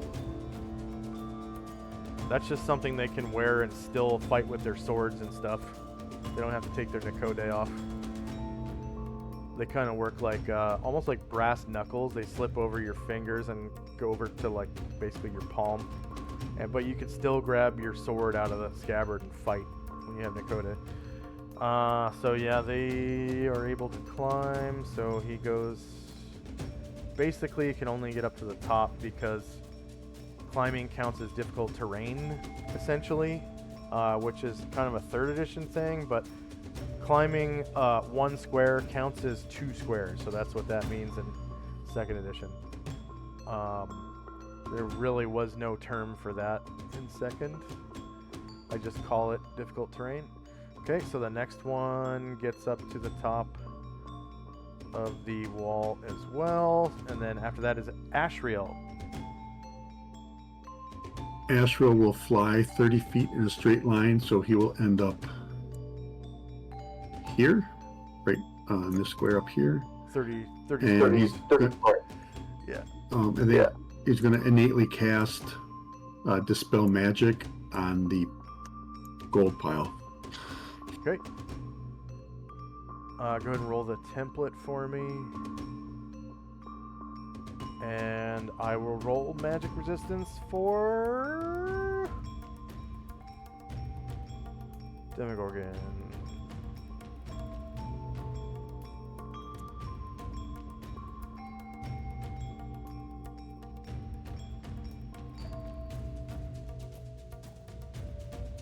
All right, he fails to resist it.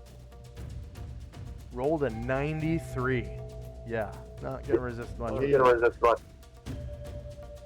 Okay, so gonna use that DMs button you just gave me. So this is gonna be for his invisibility.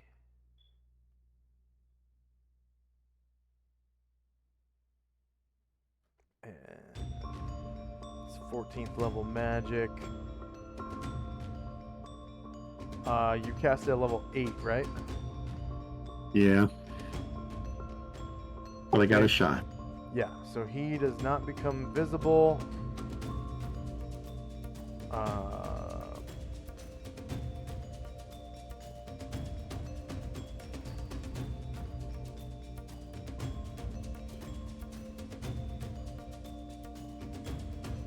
Okay.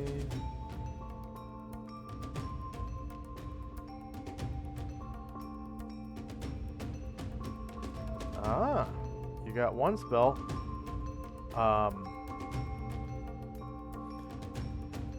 What's the name of that spell? Like prayer, stacks of prayer. Recitation? Yeah.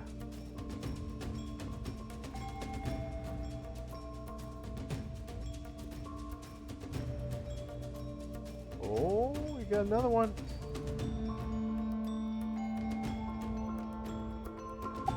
Hopefully get rid of that cosmic debris or chaotic debris.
There's a lot of spell effects right now, so. And then.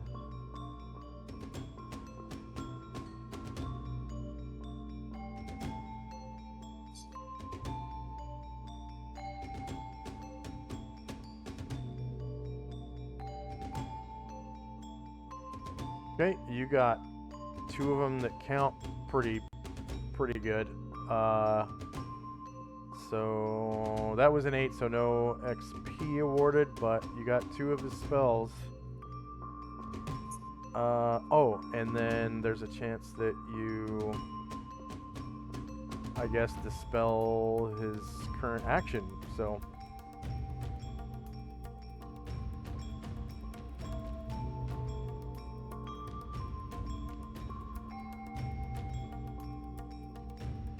Okay. Let's see, one of the tuning gets up the wall. Sakaki Buma, I think, is going to also try to stealth climb up the wall. So move silently and detect, well, not detect noise, climb walls. Jeez. No, not rope and wall. What?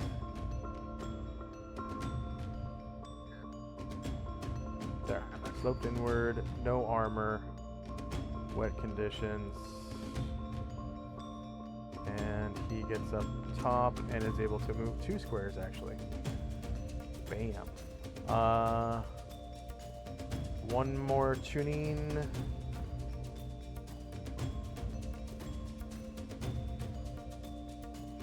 And Shandrak.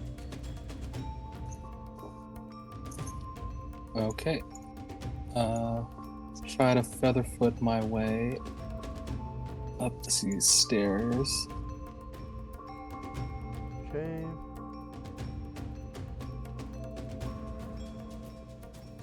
End up almost at the second flight.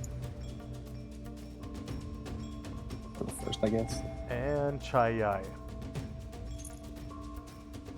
Yeah, she just told Flu to get Moa and come back, and so she was just waiting cover behind the pillar.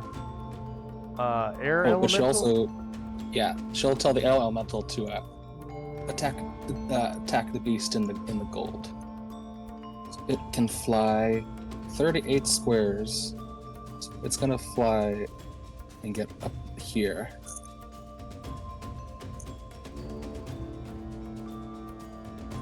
And hopefully level with the gold, a nice blast of air will hit something. 50% chance. Yep. And it does nothing. St. Luther. Okay. Luther is just jogging. And he will also end up south of this pillar by Chai.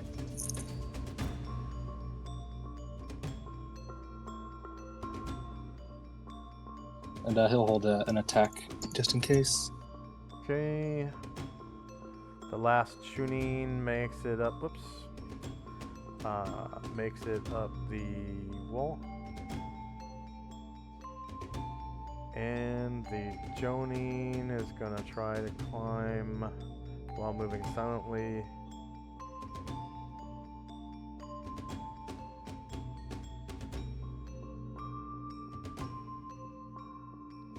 Sloped inward, leather, and slippery when wet, and +2 for Nakode. Cat claws, as it were. So he goes 1,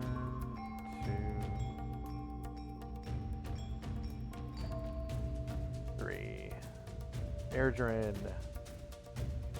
Airdrin moves silently across the bridge, reloads his gun with a silver bullet, and hides Welcome. behind this pillar.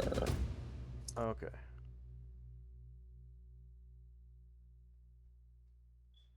So just a hide check, yeah.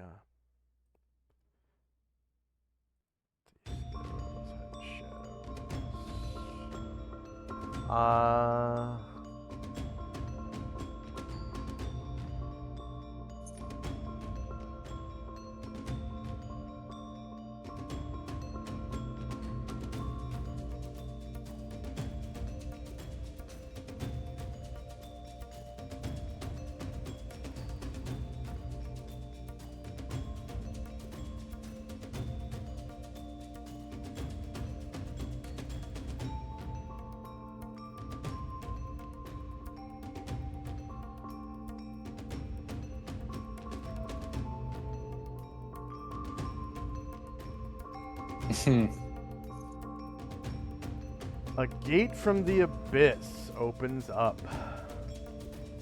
Ooh.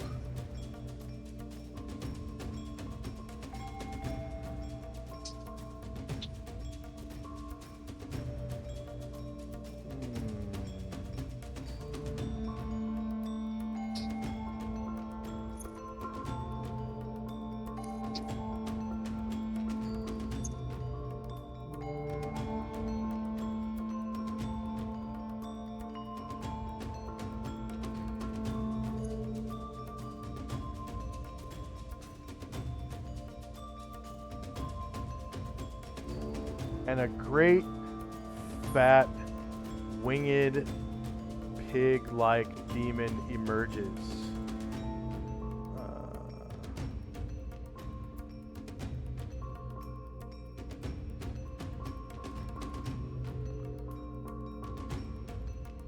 And it says,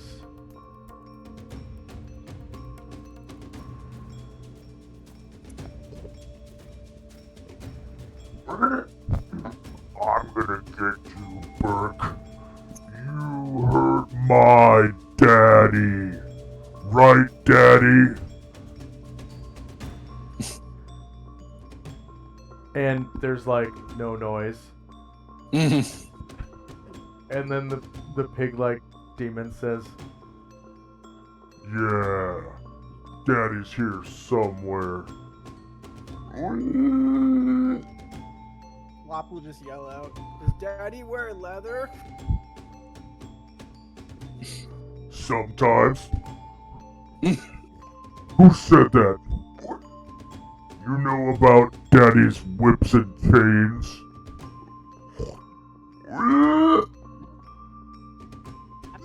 I've been to some houses that sound like that.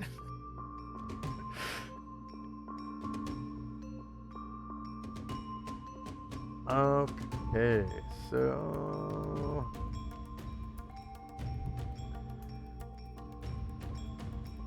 Once it gets its bearings,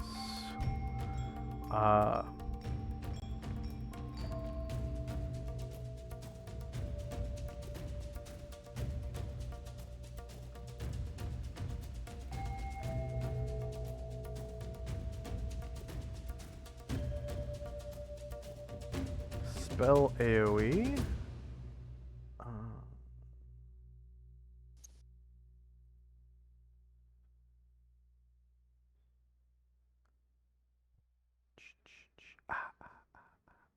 Whoa.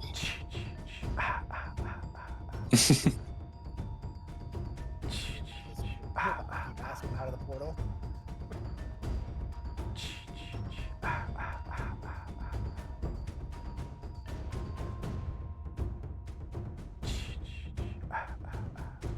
So it puts a slow spell down.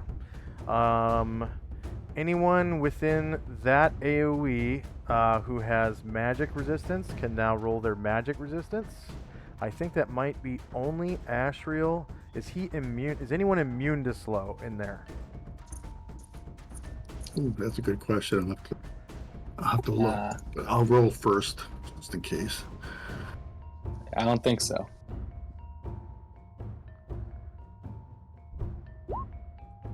So this is my token for slow.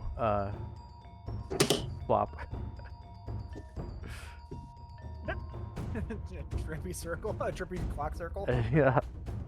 Or clock spiral, sorry.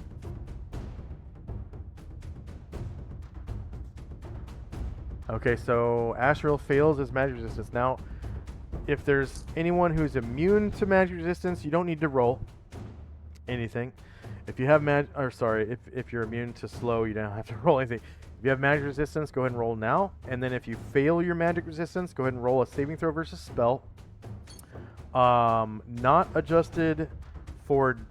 Actually, yeah, I'll let you... because it's an AoE, I'll let you use your armor class adjustment as an adjustment to your saving throw, in addition to all your magic and all that stuff. But it's a saving throw versus spell at -4 penalty. Right. Right? Because it's the slow spell. And I'm not sure if genies have magic resistance. Let me... No, they don't. Wow, the genie does not have magic resistance. But he still gets a saving throw versus spell at -4. Adjusted for armor class adjustment. Oh, it says he's level 7. It should have to be Warrior 7 for saves, or... Yes. Warrior 7.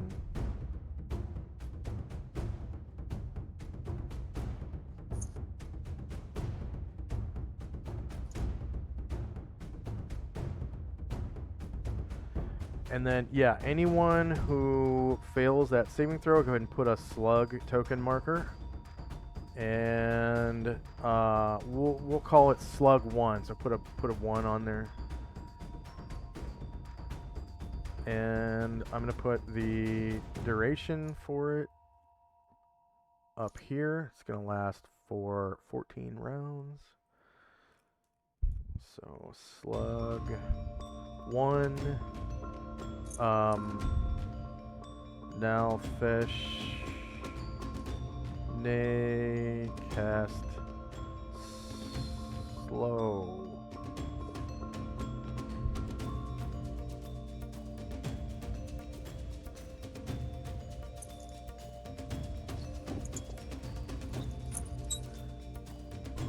-14.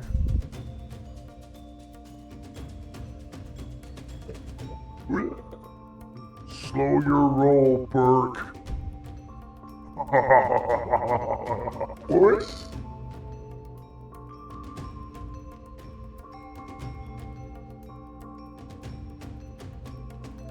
And so the effects of slow are anyone attacking you gets a +4 to hit you. You get -4 to your attacks and your initiative, I think. And then all of your rate of fires are cut in half.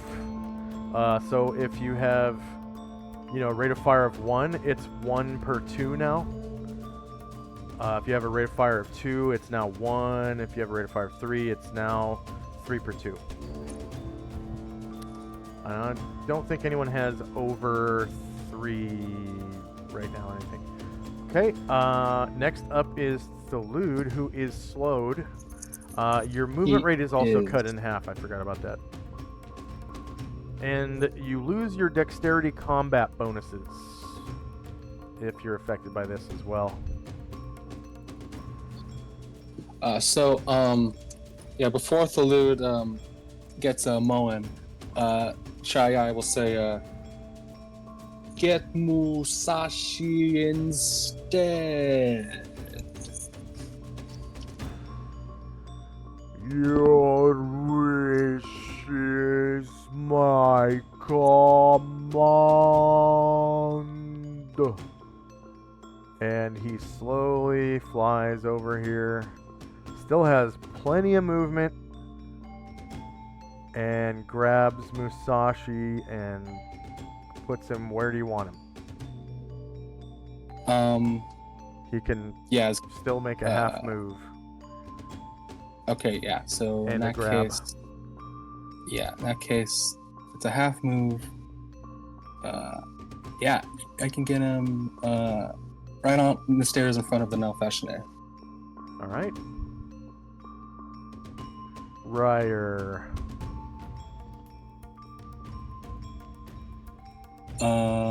Yeah, I think that was his full move. So he's got nothing. Oh, and who passed the dexterity saving throw? The saving throw with the spell save with the dex bonus. Anybody? Musashi. Okay. Yeah. And then I forgot to roll for Sakaki Buma. He's stealthed in there somewhere. Saves. Spell. -4, but he's got a big old dex. Big old veiny dex. Oh,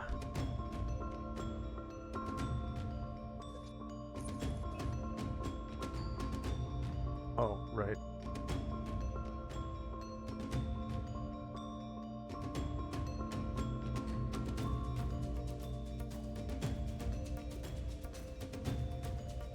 So he saved and was not dispelled, but cast out of the AoE in a direction of his choice, so he actually comes closer to the combat here. What did Ryer do? Move? No, he's out of movement. Okay. So yeah, so he's is got Moen, nothing to do. No, Moen was waiting for a ride, but things have changed, so he's gonna try to move now. Okay. And remember, his reach is 1 when he's not enlarged. Yeah, so we end up behind and under the air elemental, not quite directly under it yet. Okay. And the Avatar of Lao Tzu, I completely forgot to roll initiative for him, so he is going to jog again. And actually, I'm going to see if he can sprint, because actually jogging might be enough.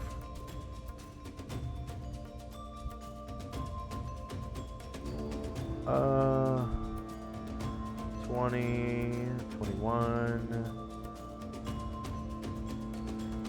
24, yeah, it is. Okay, yeah. He's going to be up here. Yeah, right about there. And was anyone waiting? Nope. Okay, so now we are in initiative phase again. Lottie-dottie, everybody, initiative phase.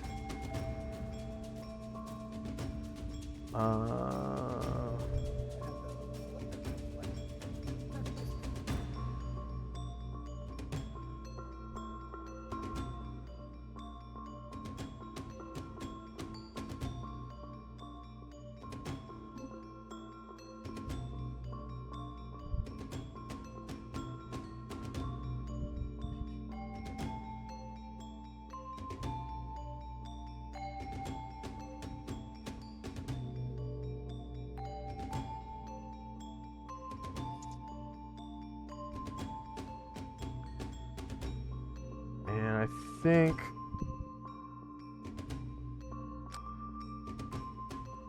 Avatar of Lao Tzu is gonna cast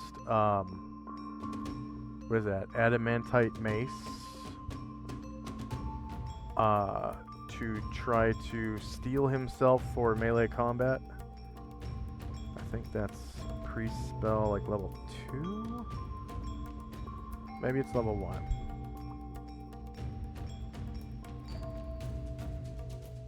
Maybe it's level 3.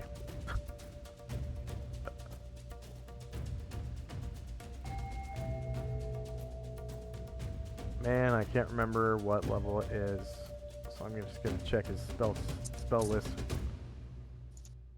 Sure, what spell? Adamantite Mace. Oh. It is level 4. So what it does is it makes any bludgeoning weapon like into an adamantite weapon with like magic power, pretty much. It's level 4.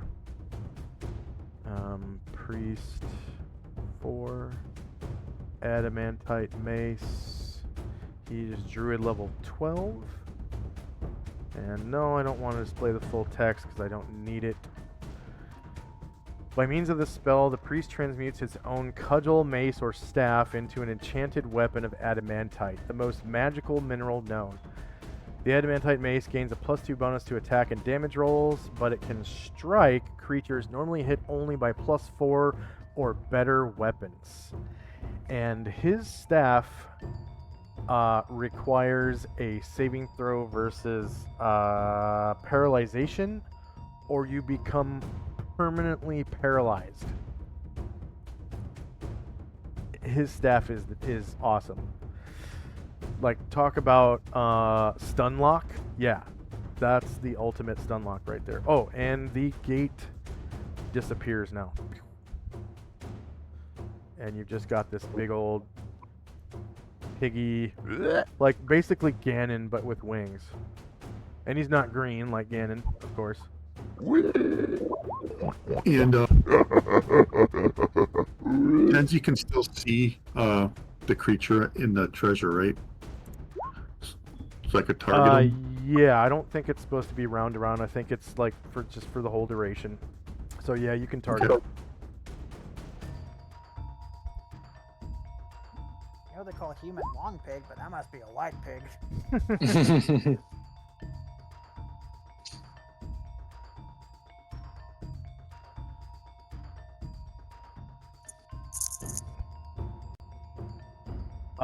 You can tell that he moved away to. I forgot about that.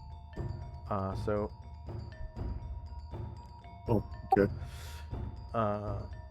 He's kind of back at the edge of the light, the golden light. Can't tell who's. Actually, it's just the regular white light. What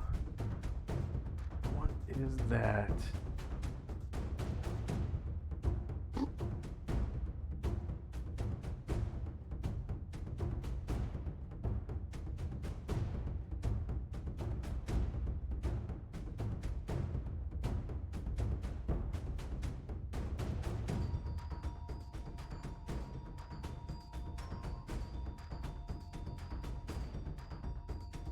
Oh, okay.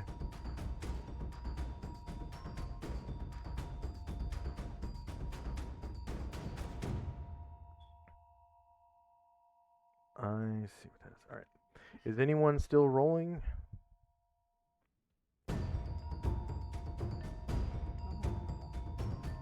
And then remember, anyone who's slowed has that a +4 penalty to their initiative. So if you didn't apply that, please do so now.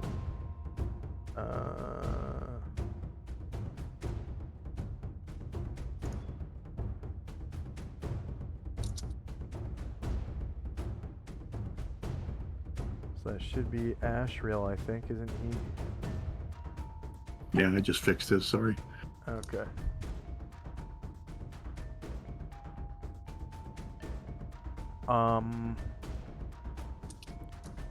Is it +3 or is it +4? +4, right?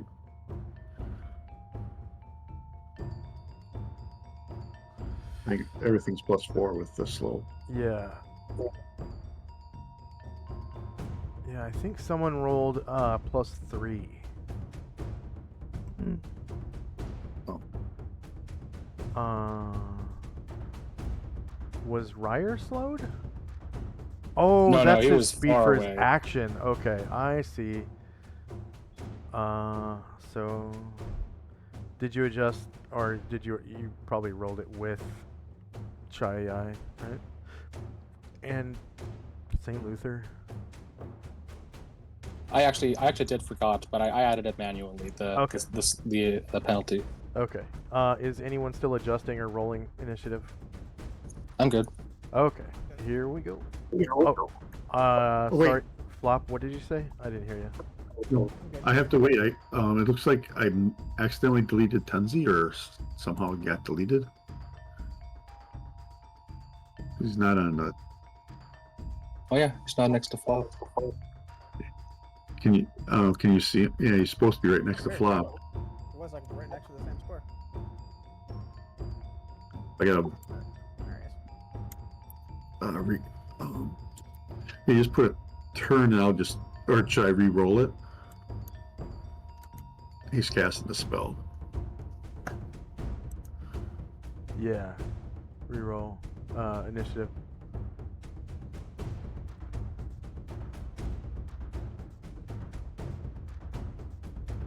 And you've been hit several times before, right?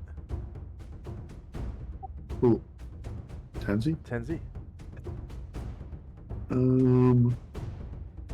I don't think Tenzi has, because I think he's blocked. Okay. He might have been That's hit right. once. Yeah, he probably has been hit at least once. I don't think I blocked them all.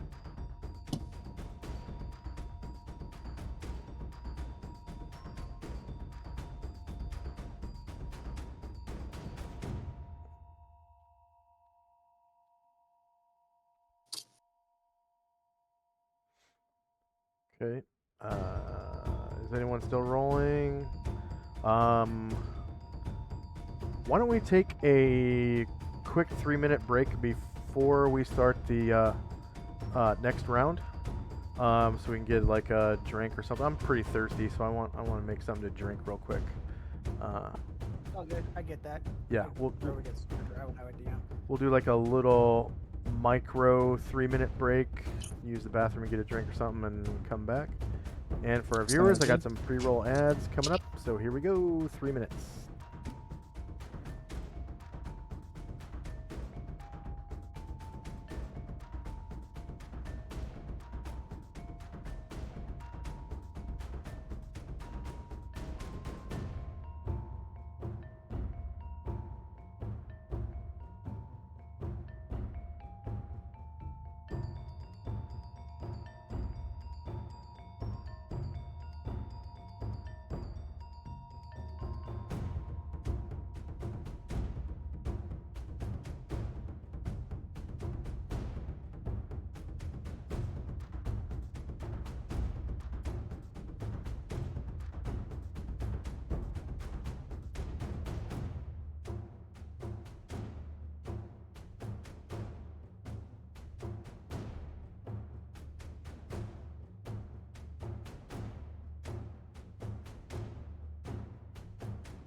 And we're back. Sorry, I'm about a minute late.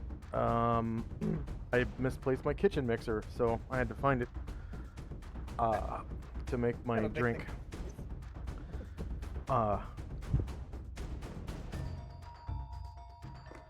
Yeah, I like to drink Tang, high in calcium, and I like to get plenty of calcium. I'm in my mid-40s, so I don't want to develop bone shit later, you know. I just think of Futurama bonitis. Like Don't every want- time anybody is like osteoporosis or anything like that, I literally just think of Futurama. I don't want to get the itis in my bones later on in life. All right. So just sorting the track. Whoops, did I shoot? Okay. I don't want to rob Chai of a round of her elemental. There we go. Time now is 8:22 a.m. That True Seeing 1 is, of course, Tenzi's spell. He is able to see the position of Demogorgon has changed.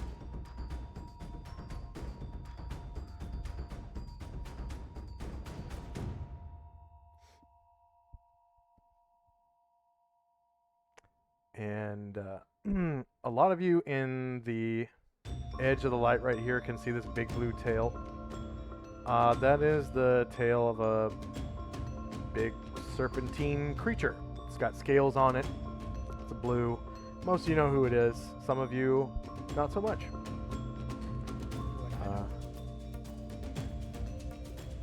Kind of dragony looking, kind of. Because I don't know the context of previous games, but what font does the character know? What the hell It is? kind of looks like the tail of like Adrian style dragon. So imagine like a. Have you seen Neverending Story? Yeah, like the big white dude. Yeah, the big white dragon. So imagine that thing but blue, and instead of covered in hair, it's covered in scales and like fins, and like has this weird Adrian dragon mustache, kind of like a catfish's tendrils. So one of those guys. So this kind of looks like one of their tails, and it's like just kind of flopping around. Something I definitely have to poke. I can't hear you. I said that's definitely something I might have to poke. Yeah. First up is Shandrak. Shandrak, invisible and stealthed, is going to Featherfoot to get behind the Nalfeshne to stab him in the back. Right on. Let's see. I'm gonna roll that check. These skills, move silently, submit, and then 1 second. Are you stealth or invisible? Both. Both. Okay. You get your backstab. Yes, indeedy. All right.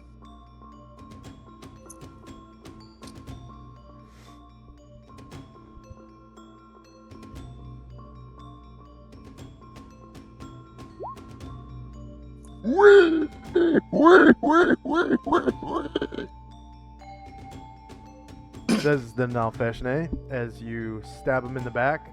-14, beating -8 for 31 damage.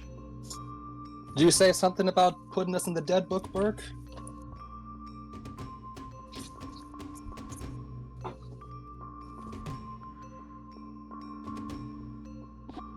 I'm gonna punch you in your bone box for that, Burke. With a lightning bolt. And next up is the Phoenix, who is going to Fly. Let's see. What is his maneuverability class? Whoa! Nice zoom. Jeez. All right. Maneuverability class D. That's not good. Okay. So he shit. Yeah, I guess he's gonna pass right in front of the Nalfeshne, risking it. And nothing happens. Nalfeshne doesn't get an attack of opportunity for some reason. And the Phoenix lands in the gold.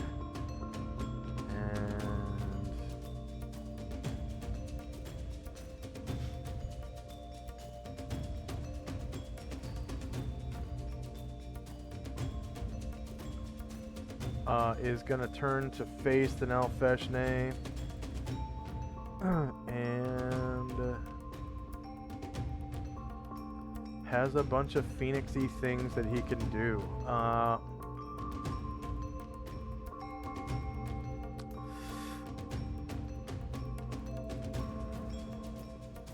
Let's see, he's going to try to...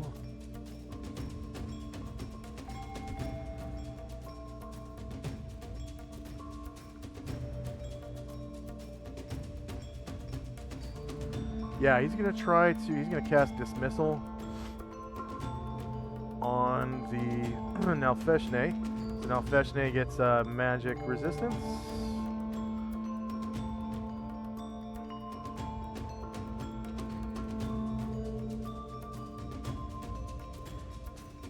And the Nalfeshne resists it, unfortunately. Flop. You can see an epic battle going on up on top of this like pedestal across the way from you. I'm not super familiar with the rules that you guys use in combat tactics. I like to move and then throw something like partial movement, or if I move, can I not throw stuff? What was your question? If I move, does that negate any of my attacks? No. Rogues, priests, and wizards can take a full move and make one melee attack, or a half move and take one missile attack, or make all of their missile attacks if they have more than one without moving. And then for specialists, it's not as harsh as that. It's all good. I'm just curious what, because you guys, I'm not, as I said, I'm not super familiar with the extended rules, so Yeah. just want to double check. So there's basically three types of actions. There's full move actions, half move actions, and no move actions. So for a non-warrior, yeah, I have handouts for it. I think this is within the medium range because it's 20. Oh no, sorry, it's For your hand crossbow? No, sorry for the because it's medium is 20 yards, that'd be 80. Sorry, 6 feet. Yeah, sorry, this is So ranges are done the same way as movement. So the range for your dart, let's see, attack 10, 20, 40. So up to 10 squares is short range, up to 20 squares is medium range, and up to 40 squares, wait a minute. That can't be right. Let me check. 1 second. Rules, etc. Weapon and armor data. And darts. Darts.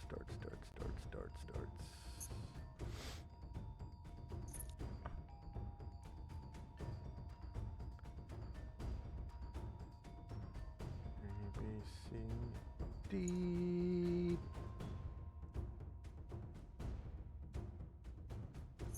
Wait, where's darts on the list?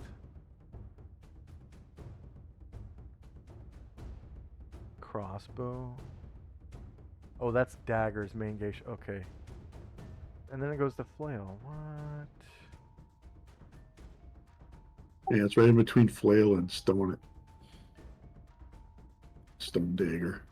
It's There it is. 248. Okay, 248 is your range. So it's pretty short range because they're a thrown weapon, and throwing something takes a lot of strength. So most of the throwing weapons, the ranges are kind of shitty. 2, 4, 8, enter.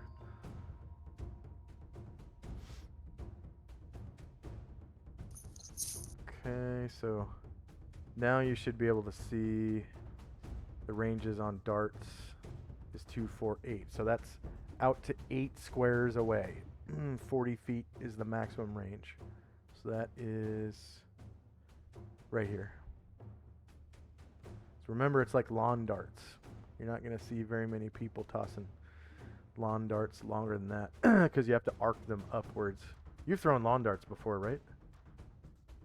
No,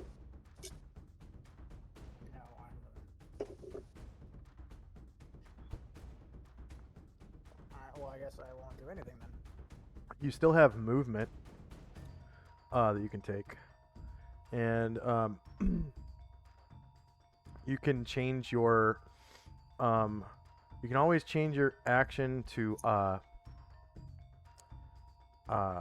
you know, base size movement or base size initiative for free. Like, you just abandon your attacks and you can jog if you want to get closer. There's also a way to get across. Like, you can actually slide down the wall into the water and then climb up the other side. The only thing, though, is because you're so little, the water is going to be, because you're small sized, the water is going to be basically up to your waist. So it's going to hamper your movement a little bit to where each square of water counts as 2 squares of movement.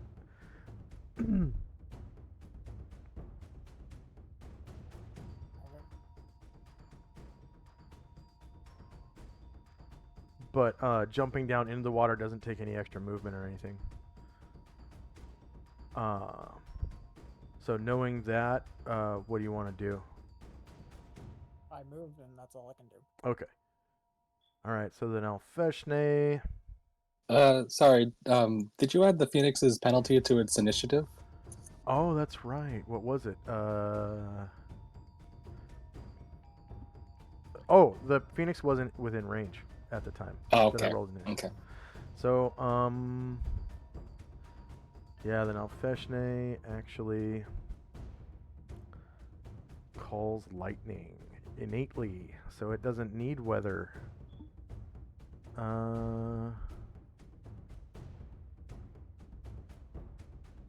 Area of effect is 20 feet by 20 feet.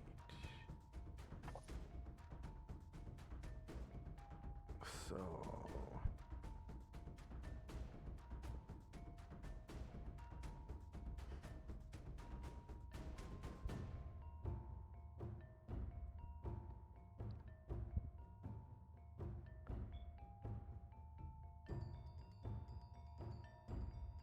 Alright, everyone in that AoE that has magic resistance, go ahead and roll magic resistance. If not, roll a saving throw versus spell. Adjusted for your dexterity defensive adjustment to jump out of the AoE and take half damage.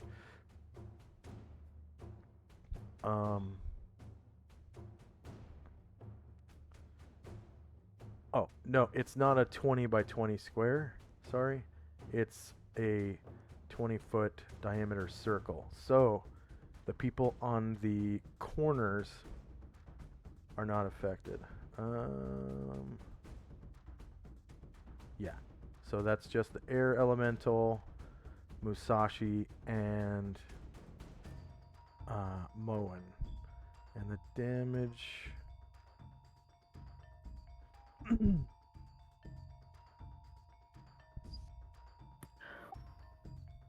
is Musashi 66. made his with his dex.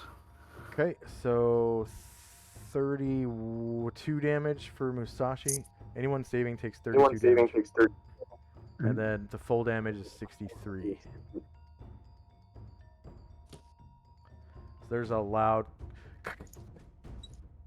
lightning strike that comes from the ceiling.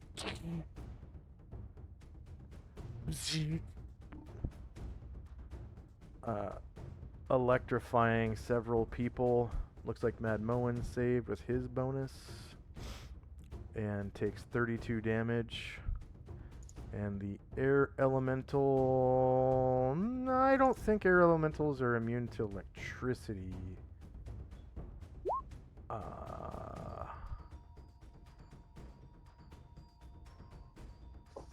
Air elemental succeeds, takes 32 damage.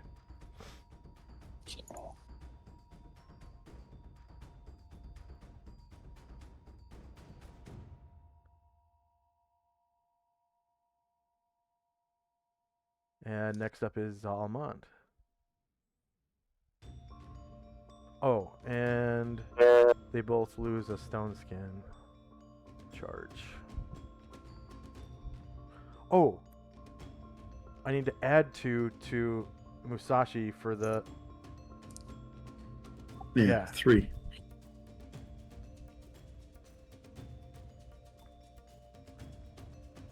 Okay, and Moen loses 1 as well.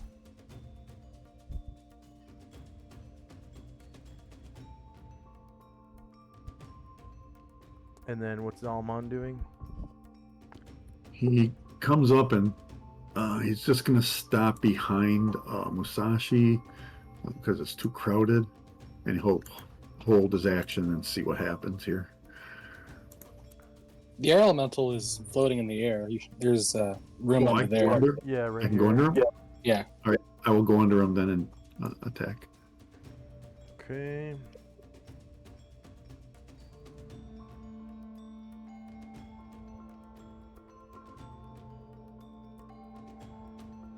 Then Alfeshne just kind of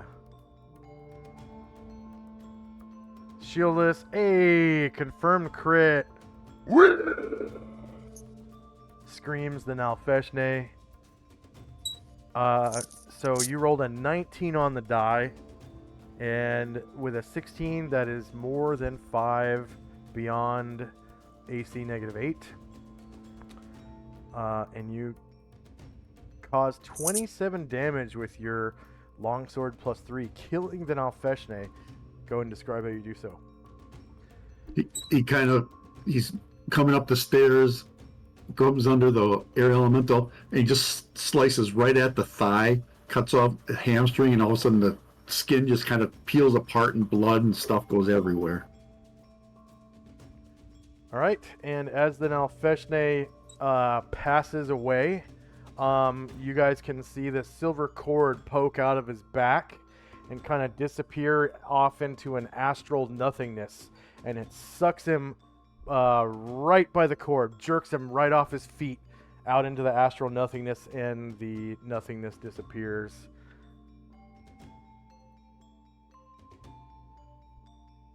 Next up is the avatar of Lao Tzu, and he's like, "Oh, too bad. Was about to strike him with adamantite staff. But good thing Demogorgon is still around. I'm going to fuck him up."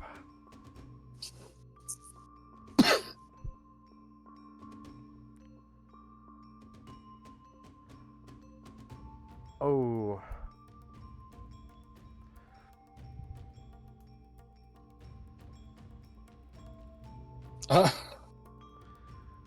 So Lao Tzu has to roll a dexterity check because he has stepped onto a spike trap.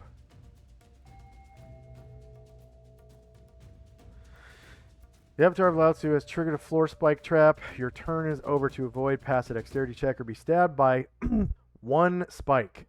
If you pass, move backward 1 space. As you deftly drop supine and avoid the spikes, an instant stand back up to your feet. If you fail, take 1 piercing damage from a floor spike trap, which springs up from the floor. So here is his dexterity check. So ability scores, dexterity. Avatar of Lao Tzu's ability score of 15 grants 1 attempt, and he makes 1 success. So, right before he gets stabbed by the spike and takes 1 damage, he falls straight back onto his back, supine, and then does a kip up and pops up to his feet, deftly maneuvering outside of the area of effect of the spike trap, which has been triggered and is now inert. So now it looks like that. And no, like that. There we go. And you can easily step between the spikes and pass around when you pass over that area. Okay. Unfortunately,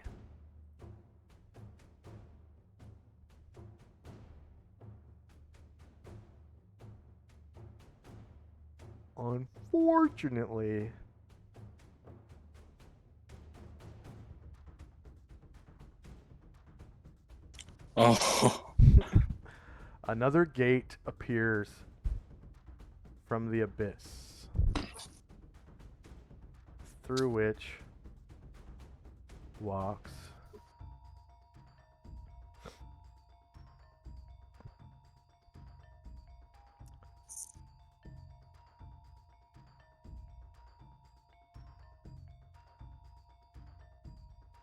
a whole ass Baylor.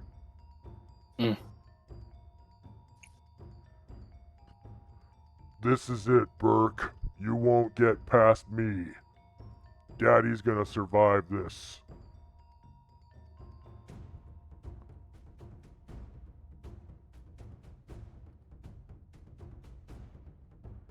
And now the Avatar of Lao Tzu is going toe-to-toe with a fucking Baylor. Okay. Voice changer still on. Say, oh. My bad.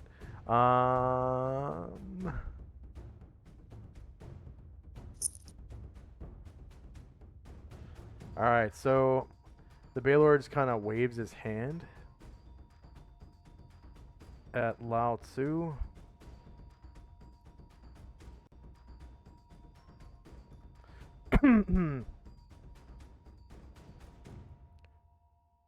And let's see, Lao Tzu gets magic resistance, if any.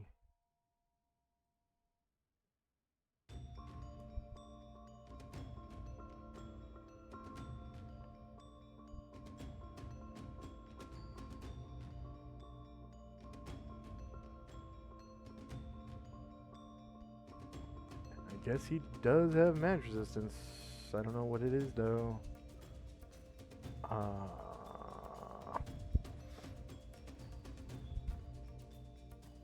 Magic resistance, 15%. So he fails to resist, but there's actually a saving throw for this.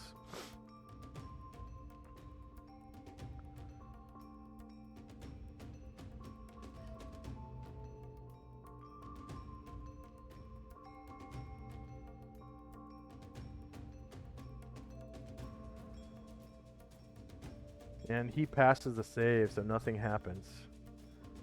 Next up is Musashi. With a Kia yell, he comes up.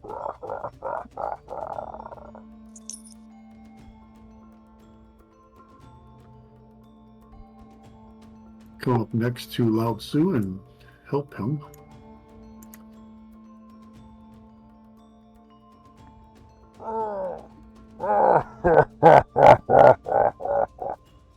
And you can feel the intense heat coming off of this guy. Would I be on lower elevation? No. Same elevation. And his body flames affect you. And Lao Tzu, which I forgot to do a second ago. So as you approach in melee range, Let's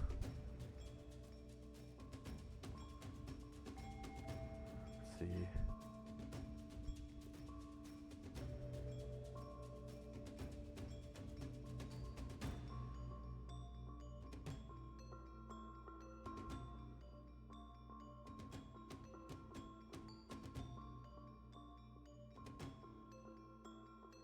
I think I put the wrong shit on the wrong line there.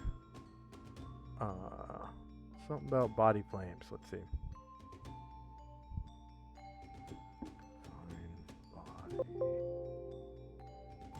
flames. Bodily flames.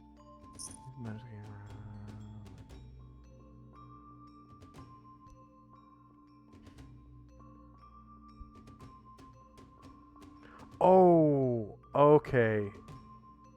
All right. It's not that. All right. So, Balors are the undisputed terrors of the abyss.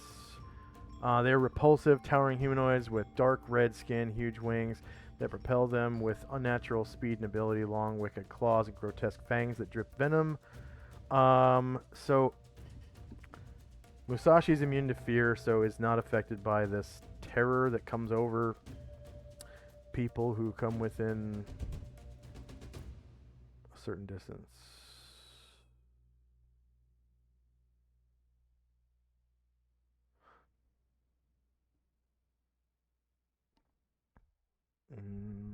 I guess not. What the? Oh, yeah. All right. So, yeah, Musashi just kind of waltzes right up to him, and he's like, "Slash!" And yeah, -17 beats -8. You cause 24 damage to the Balor. And then I'll try to stab him with the wakizashi. Also, Kiai.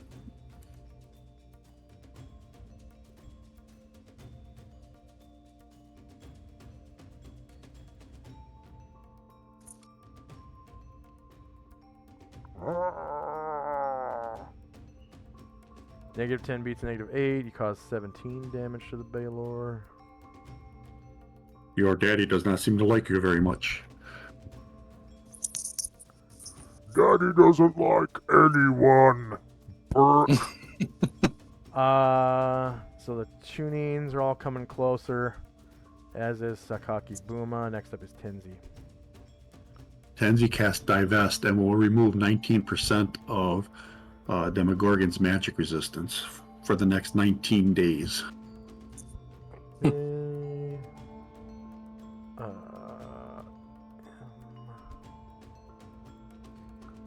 How many percent of his magic resistance? 19. 19.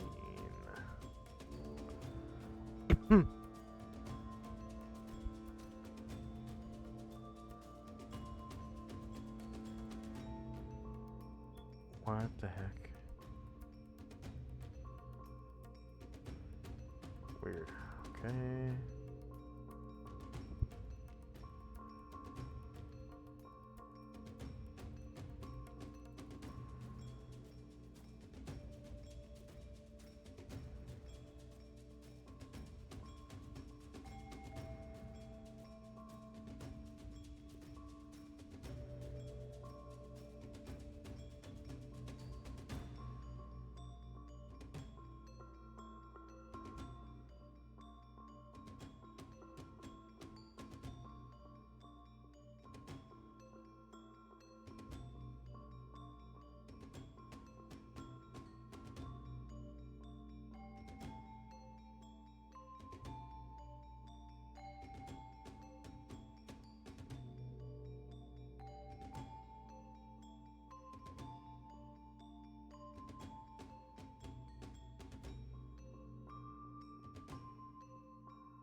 I've seen this glitch before. I don't understand how the hell that happens. I'm gonna try just adding a line.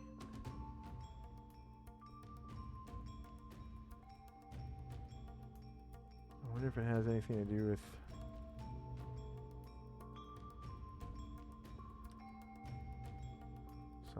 this.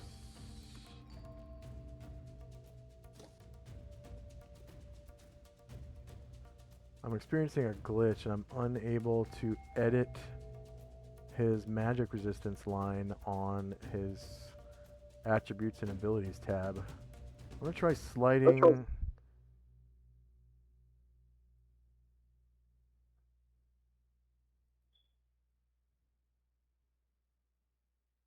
the other what happens? Yeah, I can't grab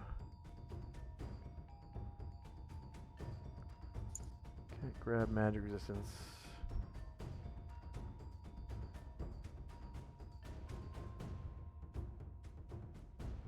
Wonder what happens if I just slide everything else down until magic resistance comes up on top.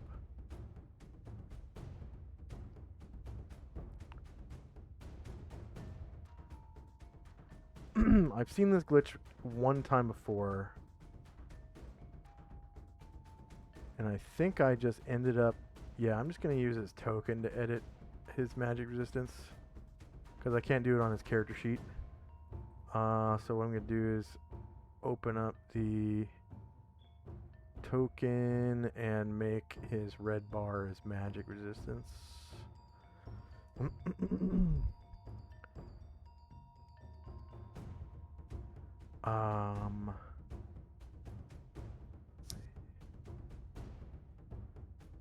It's kind of a good idea to do this anyways, because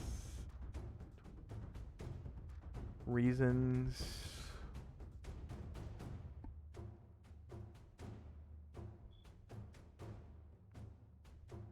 All right, and you said 19%? Yes. Okay. Wow, it won't let me do it on his token either. 19. Nope, it just let me do it. Okay. Okay. And then, what level is Divest? Level 5. That's the one that has no save. Yeah. Divest can accomplish any one of the following. Deprive a creature. Okay. Rally and remove one spell. Lower the creature's magic resistance by 1% per level duration. Of such a loss as 1 day per caster level. Remove one of the creature's immunities.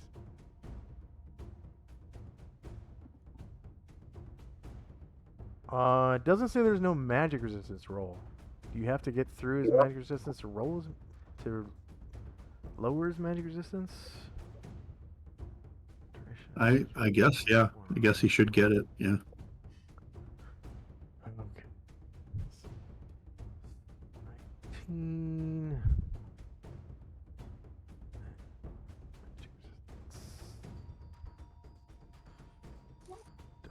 Divest.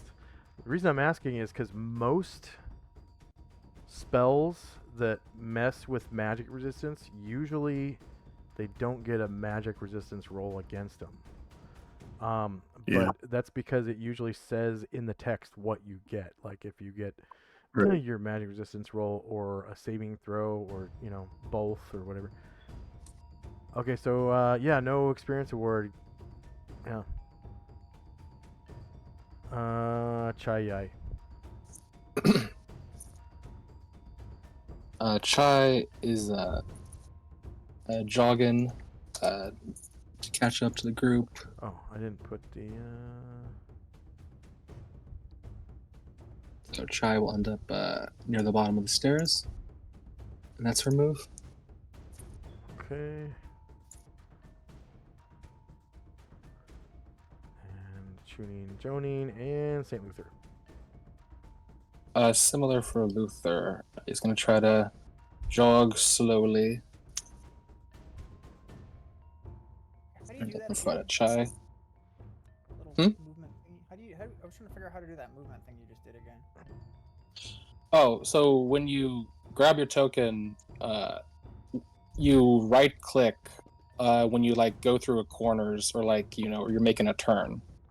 and then you just like right click on the spot you end up in, and it'll show you your path.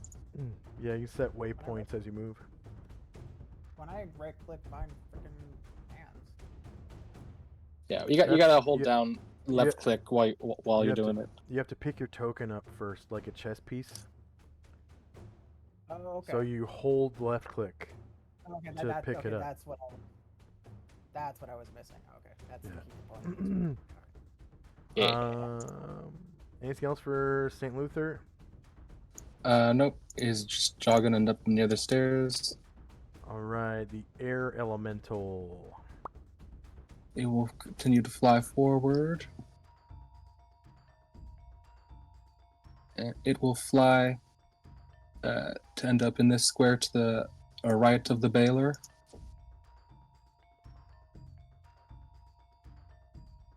Okay. And give it a blast of air.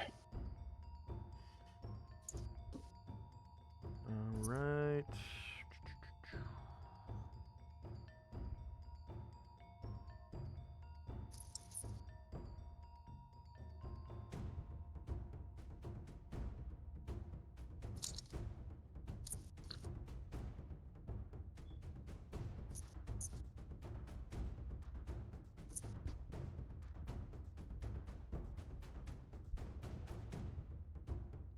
So I'm going to count that as a gas attack. Yeah. Air. Yeah. He is shieldless. You get him on the shieldless flank. So 3 versus -8 is a miss. Ryer. Also, jog in. A full jog because he's not slowed.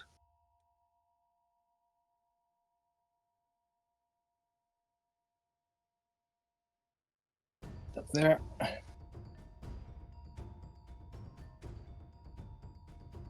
That'll be his turn. And Salud. He's going to return to fly back near Chai.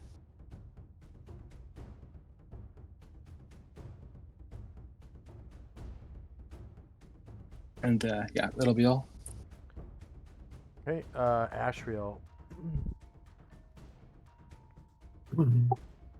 Ashriel will.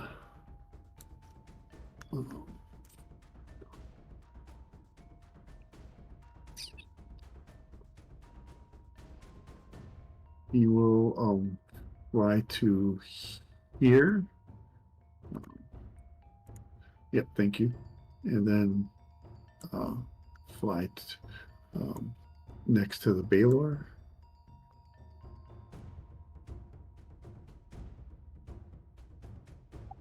And I think the trap is. Oh, that's elevation. That's why I can't. So I got to fly another 5 feet up. Yeah.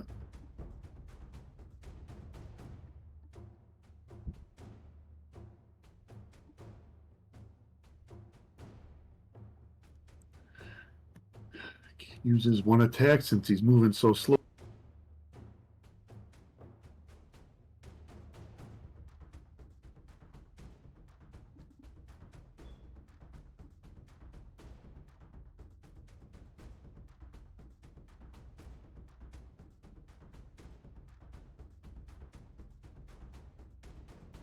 Okay, you get shieldless flank.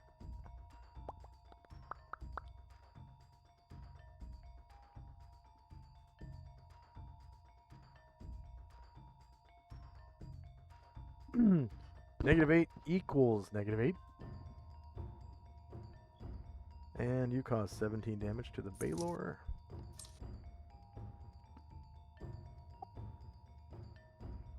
Any other attacks? Unfortunately, no. Ah! You'll burn 1,001 years for that, Celestial. And Airdrin.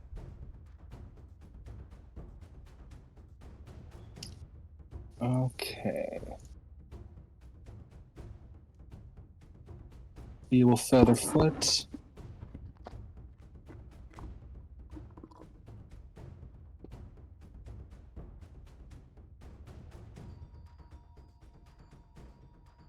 Get that far. And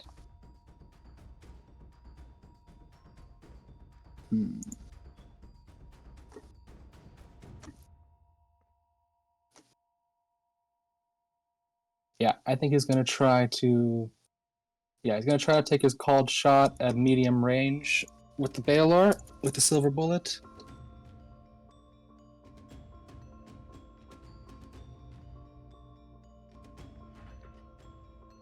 Okay, medium range.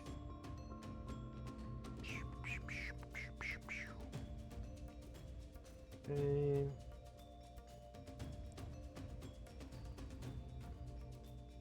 Did you have to move to get there? Yeah. Yep. I feather footed there.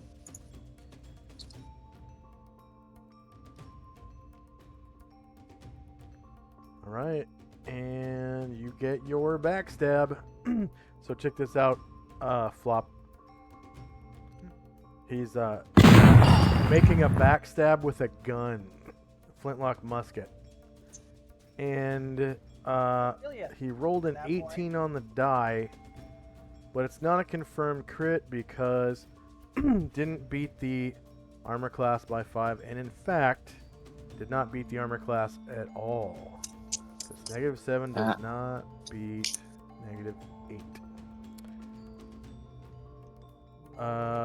And then does Flop have any more movement or anything? I think I used everything to get where I'm at. Okay. As an alternative, you can always try to sprint if you want. I'm Okay. not gonna play. Moen. Moen's a little hurting, so he's gonna wait just for a minute and see if Musashi can carve up that Baylor. Okay. Musashi with his second katana, Kiai Grand Mastery attack.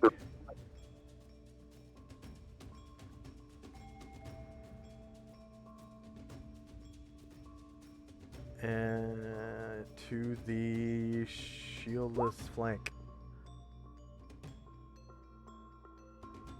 Okay, -12 beats AC -8. You cause 24 fucking damage to the Baylor, killing it. Go describe how you do so. Slashes off one of his legs, kind of topples over underneath Asriel, who gives him a thumbs up.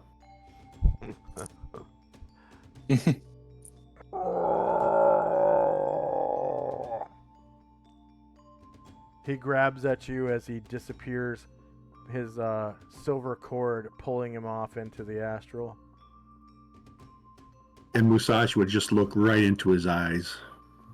Whoops.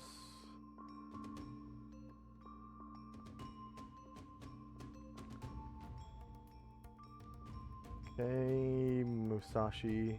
Any more movement? Alright. That'll be the end of the round. Was anyone waiting? Yeah, Moen was waiting.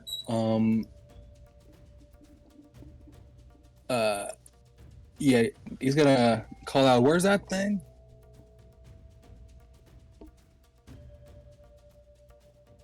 And Tenzi will point at it, Oh. and Zalman can point at it as well. I forgot to move him. It's actually not in anyone's vision right now. Oh, okay. Oh, okay. Whoops. So that'll be, yeah, you make it up behind Lao Tzu, and that's his move.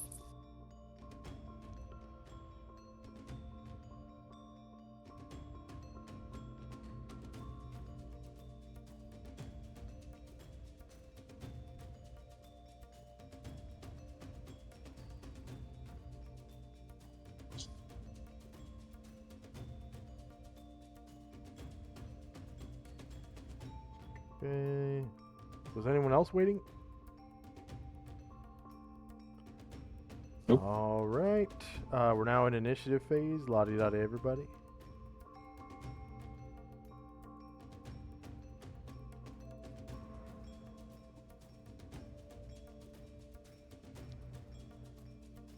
Hey, la-di-da-di. Hey, hey. Hey, la-di-da-di. Flop, about how much do you and your equipment weigh? 1 sec here. I don't know if I. Let me check. Okay. I think I know where you're going with this.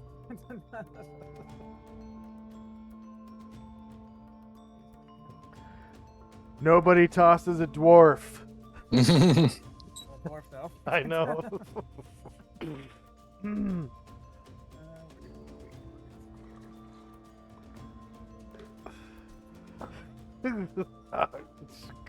Grab the jester and throw him across the.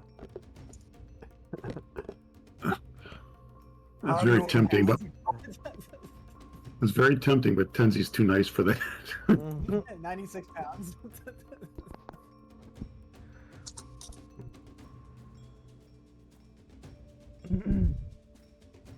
So remember, picking something up is a half move. Yeah. I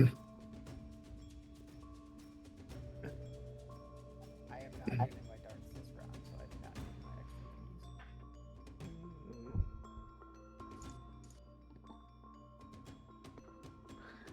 keys. Okay, is anyone still rolling? Yeah, just a sec.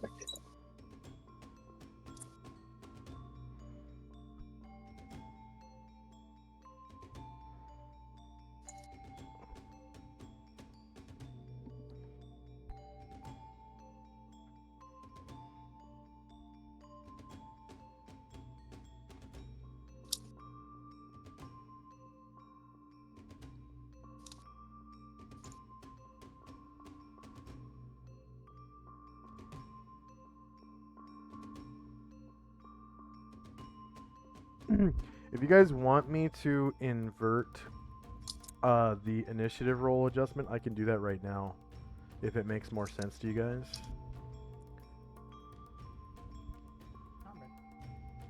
That seems fine. Okay. Okay. So basically, a +1 is a benefit now, and -1 is a penalty.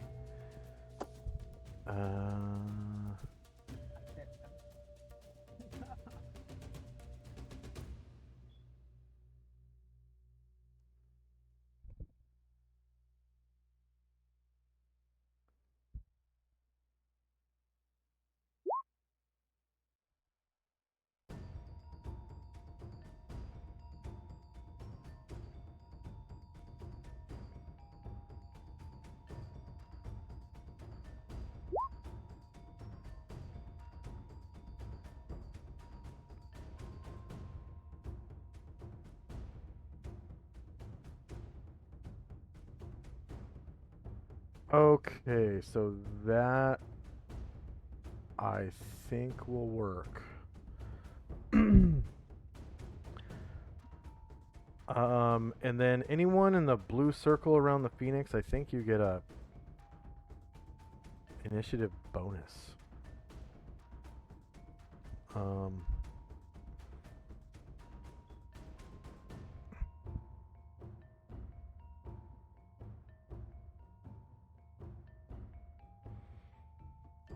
Phoenix will always open up each round of combat with a piercing shriek that gives the creature an edge in the combat round. All opponents of 12 hit dice or less within 30 feet of a shrieking Phoenix receive a +3 penalty to their initiative dice. Ah!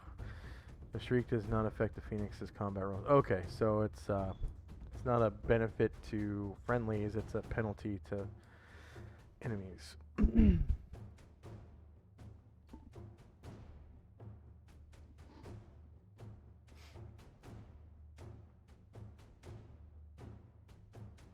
Okay, is anyone still rolling? I'm good. All right.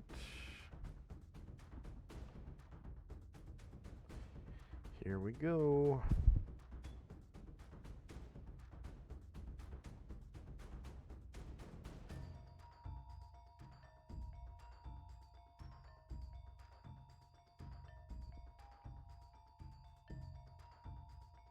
Ryer. So Ryer is just gonna take a normal move. End up next to Zalmond and hold his attack in case any surprises come for him. Right.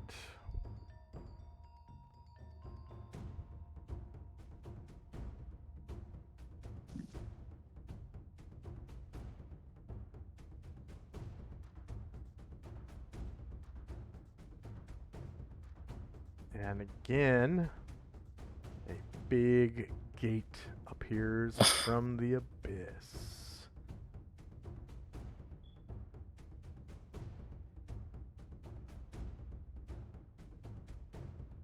And out steps a Garistro.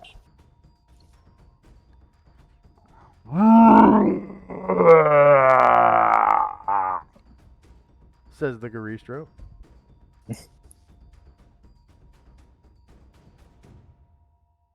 And not sure how much time everybody else has, but I have about an hour left. okay. Mainly because I only knew I was going to be playing this yesterday, and I got to make food for people coming over.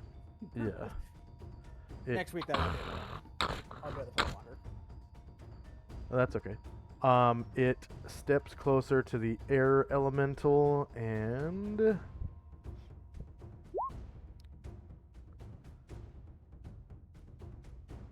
with a right hand clubbing smash comes down at the air elemental.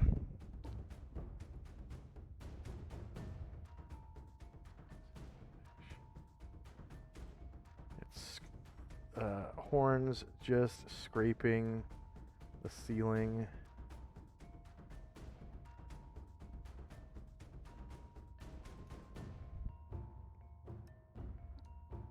Air elemental being shieldless, -12 beats AC 2. The air elemental is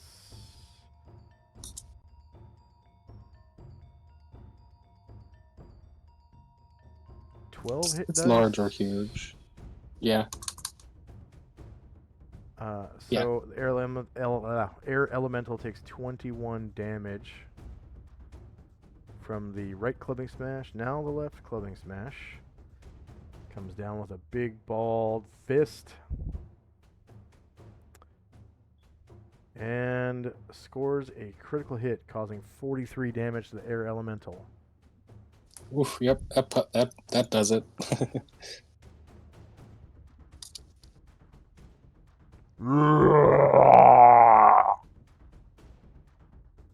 The Goristro steps closer to the avatar of Lao Tzu and stomps on him. You just hear a little voice in the background asking, "When an air elemental dies, does it smell like a fart?"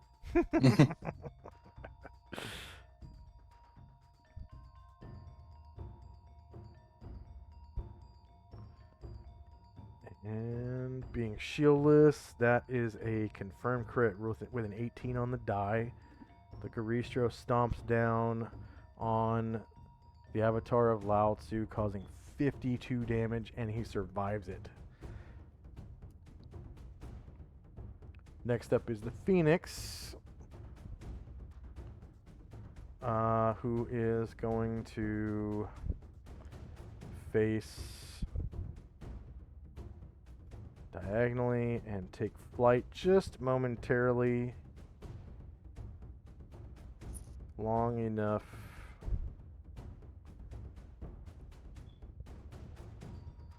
to get there and land here on the bridge. Reaching out with its wingtips, it touches Lao Tzu with both of its wing tips, and that has the effect of 2 Cure Light Wounds spells.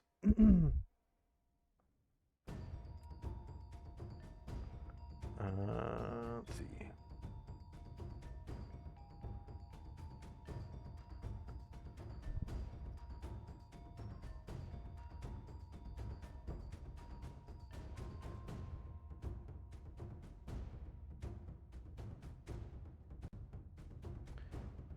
2 and 7 for a total of 9.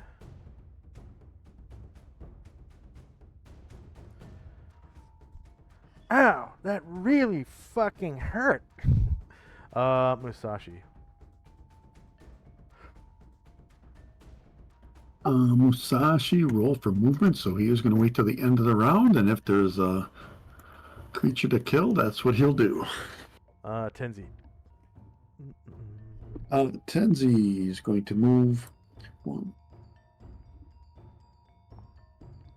Get to there, using 5 squares movement, and he will attempt to pick up Flop. Flop, how much do you weigh with your equipment? All in 96 pounds.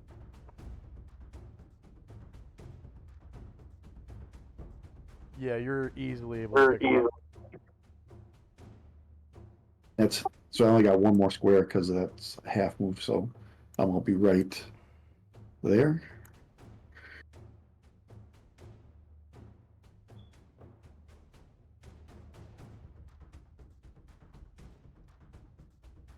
I'll just curl up in a little ball. Yeah, Like kind of holding a little baby. puts you on his shoulder. Says, "No, don't worry, we're gonna make this." Are you gonna set him down, or? No, I'm just gonna carry him. I'm just gonna. No, I'm I was not. getting ready to jump out of your hand when you threw me. No, I'm gonna walk across the water. Okay. I do have tunnel. Next turn. Next turn. I don't take any damage if I land, as long as you don't throw me higher than 10 feet. Moen.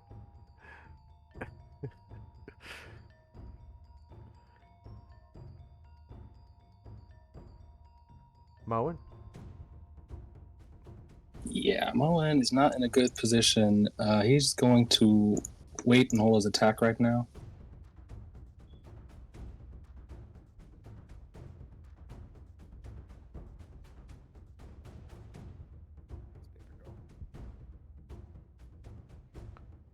And Ashriel. Ashriel will. He set his Nodachi down and rolled for his katana, so that's what he will use to hand.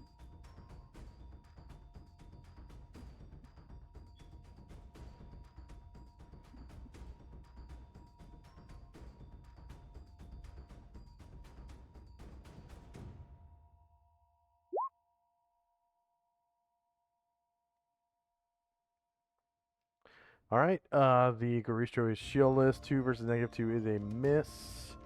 The Avatar of Lao Tzu strikes out with his staff with adamantite mace cast upon it.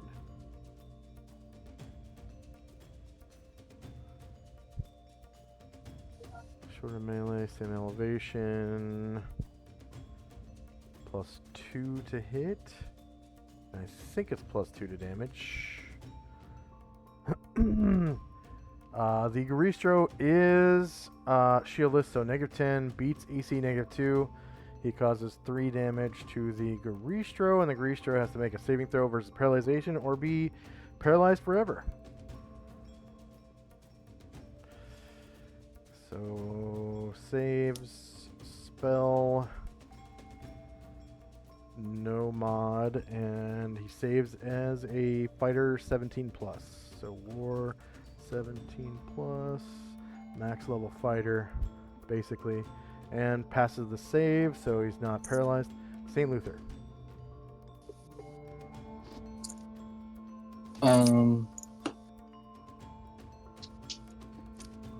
Yeah, Luther, Luther, before he goes, Chai says, Tholud will give you a ride. So he's gonna wait for Tholud. Okay, Shadrach. Okay. Well, I remember these guys are big and stupid, so I'm going to move silently through him and get to his backside. and stab him. Okay. Checks. Skill.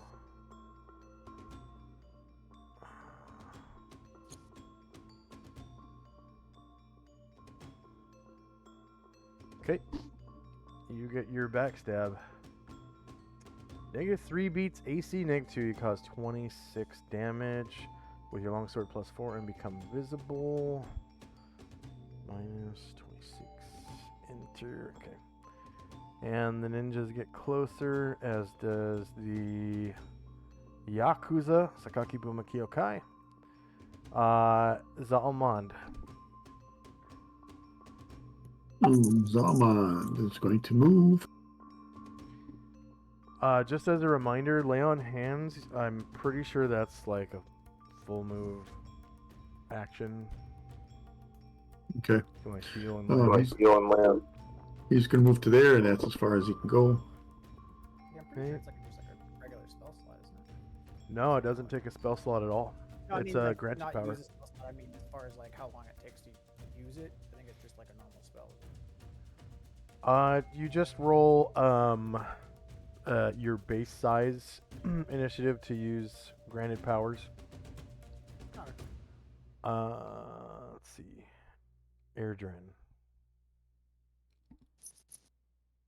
Ergen will sneak forward, and he's gonna kind of sneak underneath Falud and like kind of be like underneath him and the wall as well, and reload.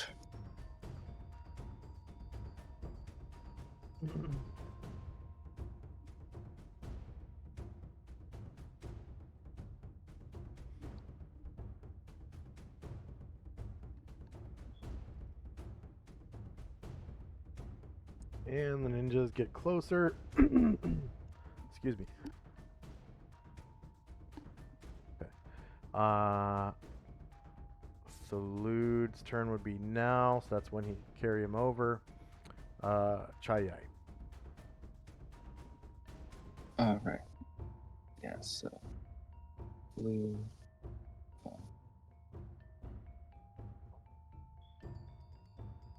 Yeah, so Thalud will go there and then fly up to the treasure and drop Luther off here.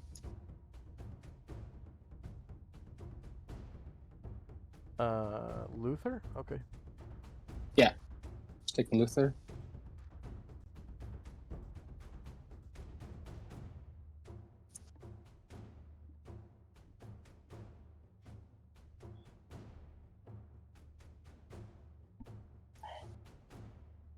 And Luther will just come around the Phoenix.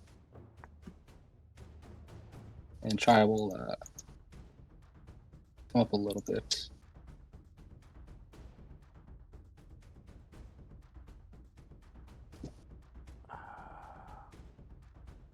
That's Chai's move.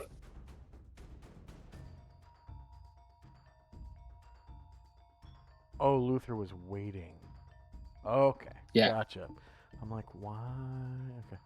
Okay. Yeah, Chai. She slowly comes up the stairs.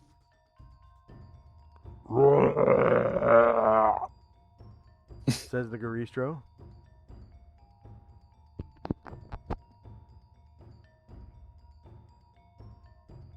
And Ryer. Out of movement. Moen.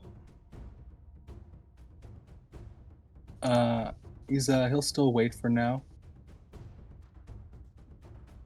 Okay.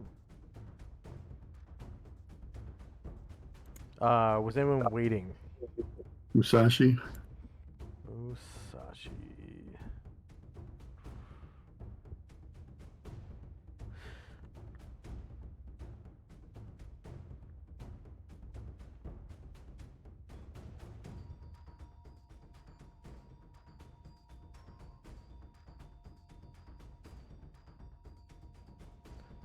Holy crap. Okay, it is shieldless.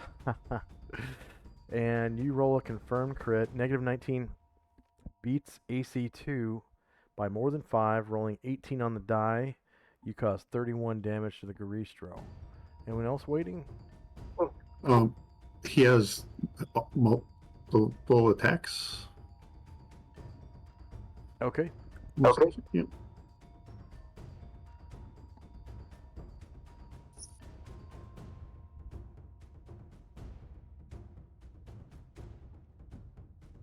Another confirmed crit, causing 18 more damage from the Wakizashi. And one more. No Ki. No Ki, because I didn't know there was going to be a friend here.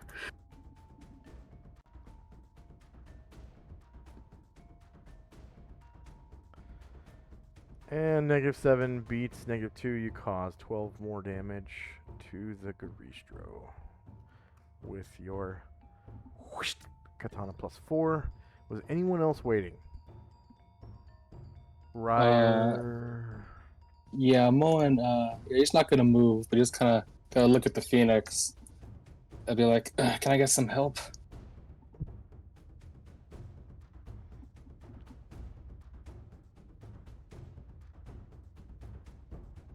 To Looking over at the Phoenix after seeing it heal. oh, Luther did? No, Moen. Oh. Yeah, the Phoenix will turn to face him for now. Anything else? Anyone else waiting? Not for me. Okay. Initiative phase. Looks like the Phoenix is getting ready to touch Moen with his wingtips. So that's going to be base size. He's large. All I heard is like touching tips. The Garistro looks mad and stompy.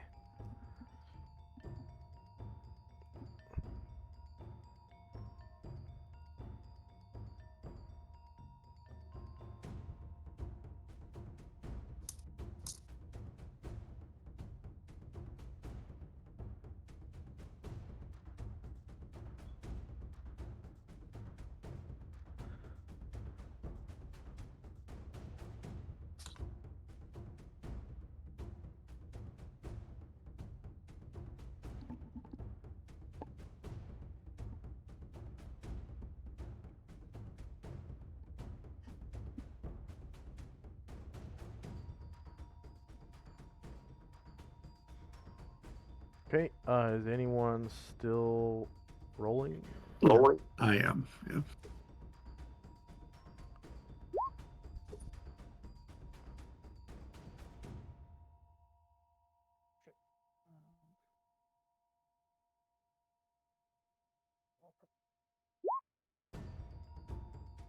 Sorry, you switched it now. I don't have to do the negative anymore. You said. For initiative? Yeah, so you just put +1. Yeah.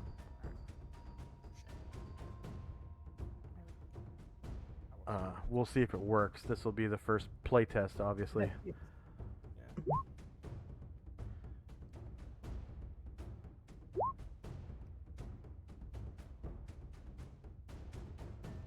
That did a plus. That did not work. So did you type -1 or +1? I did +1 and it added 1. Instead of taking it away. It did what it did previously. Let's see. The start's supposed to be 2. I rolled a 1. Should be 3 because I can't take away What from 1. if I put...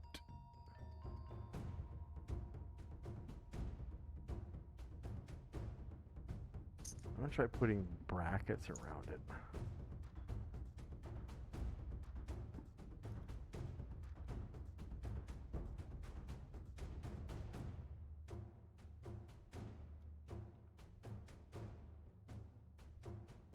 Okay, go ahead and try again.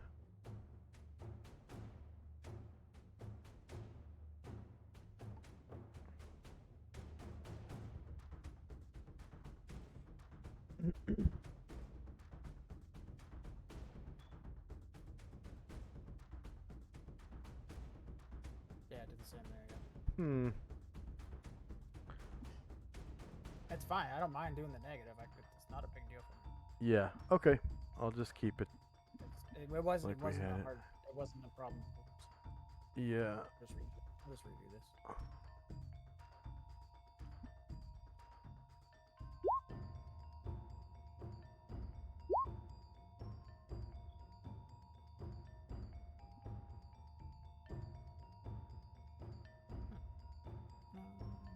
It's funny because it ends up being pretty well the same, anyways.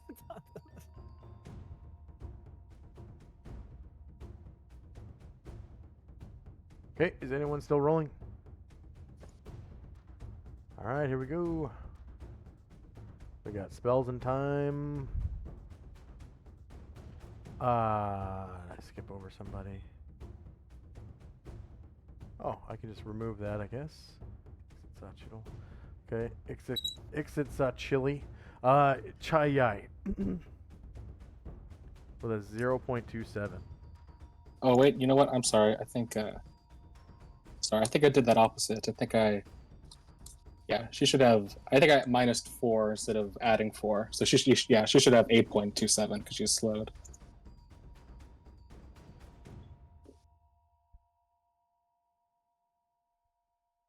You must have pushed the button just as I was pushing enter because I didn't input my freaking 204 for a second. I'm gonna be until we get closer. I'm gonna hang on to my throwy action.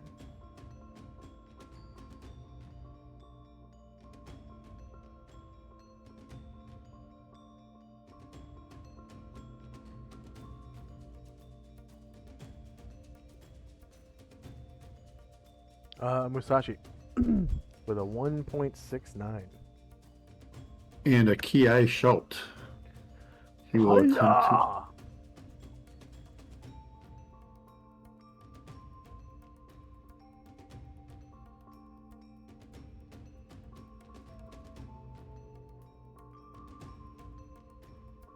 Alright, the Garistro is shieldless, -5 beats. AC -2, he caused 32 damage. Go ahead and roll your Wakizashi because he survives.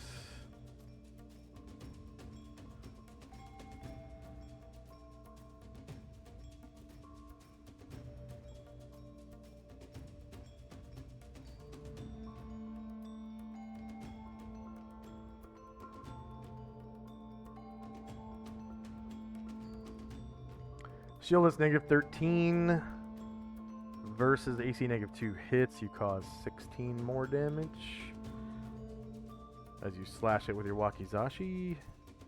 Slice. Ryer with that pokey javelin and melee. Yeah. Or is I it the think we'll katana? Get there. He hasn't. He hasn't been able to take proficiency in his katana yet. Oh. Still, it's Um, only like a -2 or 3 to hit. But, yeah. Yeah, so Ryer will come up there, and it's pretty crowded, so he's just gonna wait. Hold his attack. Right. And you know it.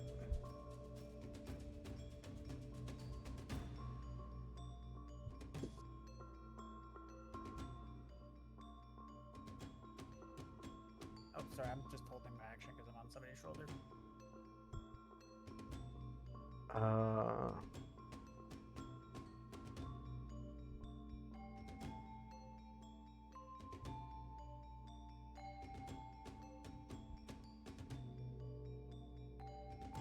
Jesus! Oh my god. Okay. I hope it's Jesus. And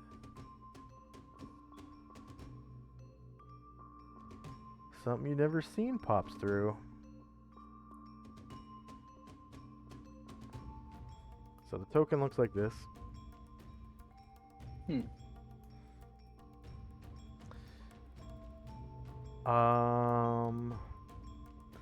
Gargoyle-ish in appearance, standing 7 feet tall.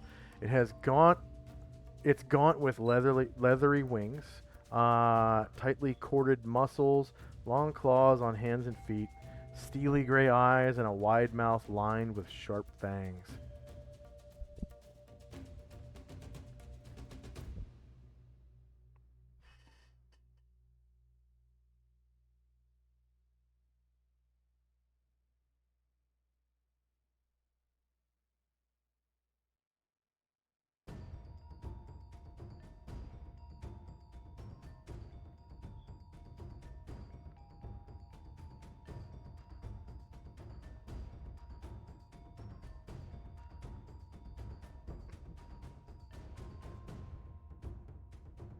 Alright, so, let's see.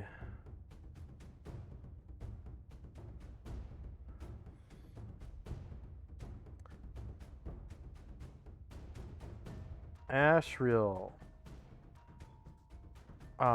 as you see it, it gets eye contact with you. You have to pass a save versus death magic or die. Immune to death magic. Outstanding. And it flies over somewhere behind this pillar.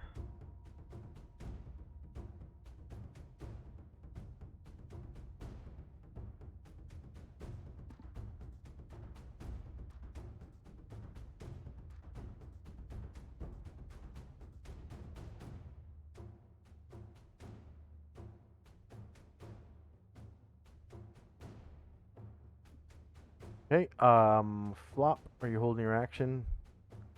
Yeah, because I'm just on his shoulder. I'm just gonna wait till if I get within range, then I will Okay, use an action. And if I don't, I'll just hang out. Chai. I don't know how far big people can walk.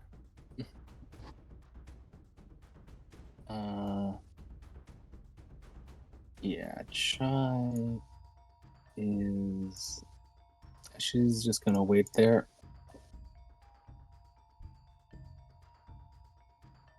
Actually, yeah, it's just gonna. Yeah, she's gonna wait there. All right, Zalmond.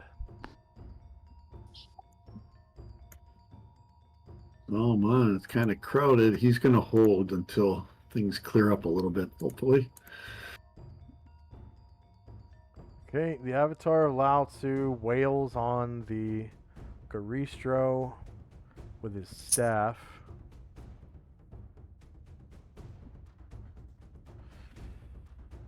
Short of melee, same elevation, +2, +2.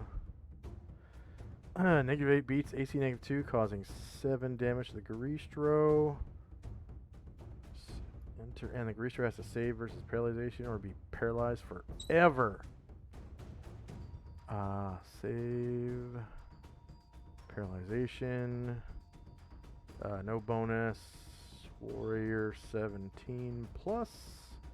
Maximum level warrior. His target number is 3 or higher, and he rolled a 3. Exactly the save. The Phoenix looks at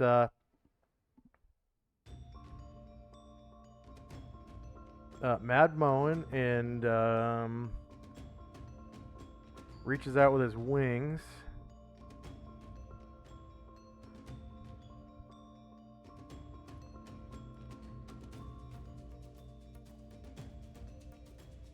And taps you with both wings. You get 8 back and 4 back. Oh, thank you. Next up That's so much better. is Mad Moen. Yeah. Pretty cramped. He's doesn't have the reach he's used to, so he's gonna hold his action. Yeah. Ashriel. Bring the katana down on this guy.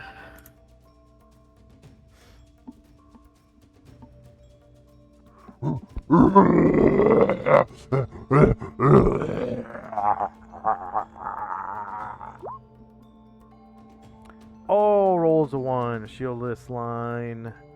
Off balance. Shandrak. Alright. I'll try to backstab him again.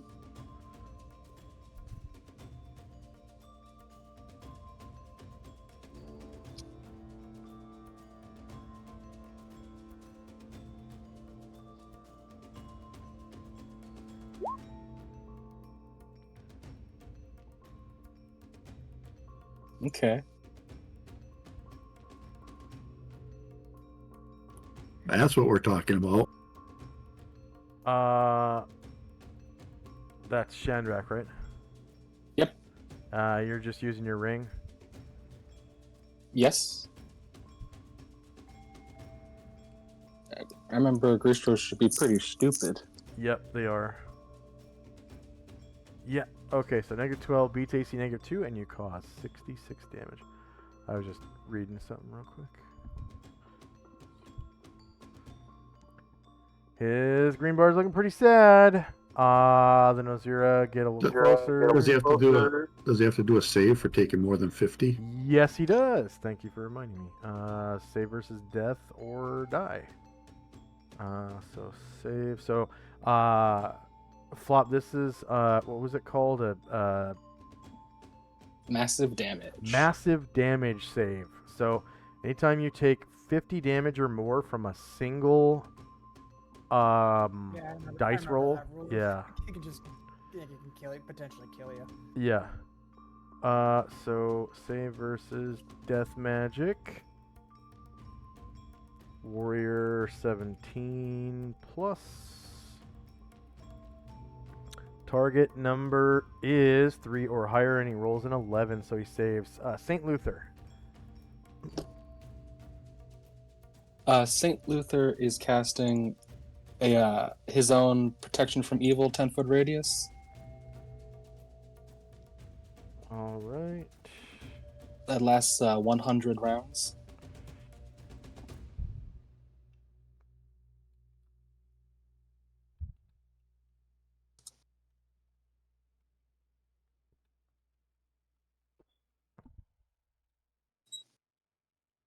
Ten foot radius. You said 100 rounds? Yep, 100.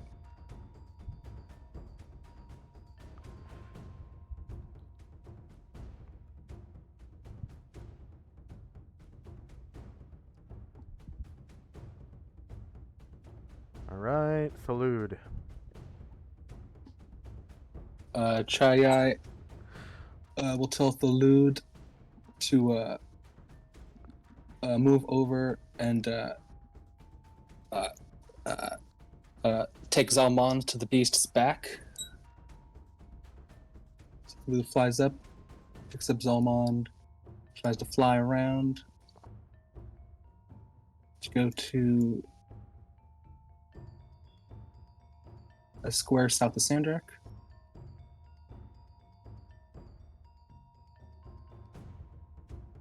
And drop off Zal.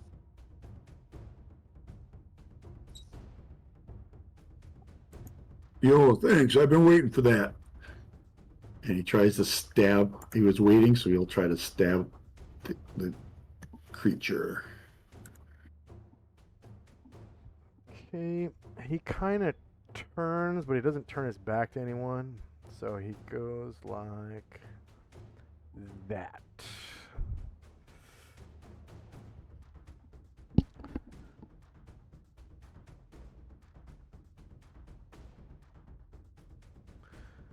Okay, shieldless, -11 beats AC -2. You cause 19 damage to the Gariscro, killing it. Go and describe how you do so. Kind of as Falud was dropping him, he already had his sword out ready. He just kind of came down right down at the front of the greaser as it turned. And he had slashed him right across the chest. Yeah.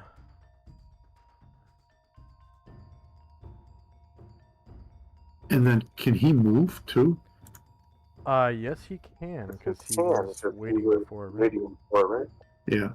We're gonna go 1,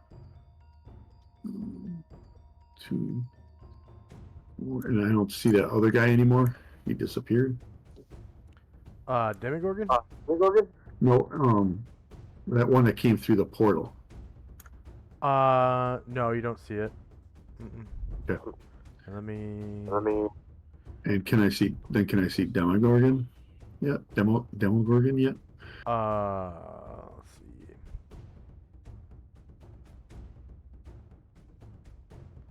Nope. You do see like somebody can see something over here moving at the edge of the darkness. Looks like a big, fuzzy, fat something, like a big old caterpillar or some shit, kind of wiggling in the darkness.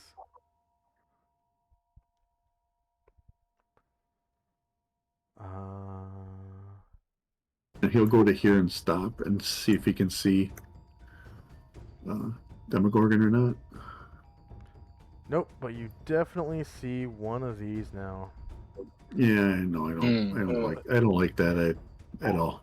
It looks like it's kind of like bobbing and weaving its head back and forth, like maybe it's looking for something in the dark. Right over here is its tail, and it's kind of crawling on a cocooned version of itself. Like you can see the worm inside the cocoon. It's like a semi-transparent cocoon, and it looks like it's like going through some kind of metamorphosis. Because it's all swollen and it's like all the hair has fallen off and it's all fat and pudgy. Next up is Tenzi. Tenzi will take Flop and he'll walk across the water. And when he gets to this edge, instead of climbing up, he's just going to jump up onto the edge here.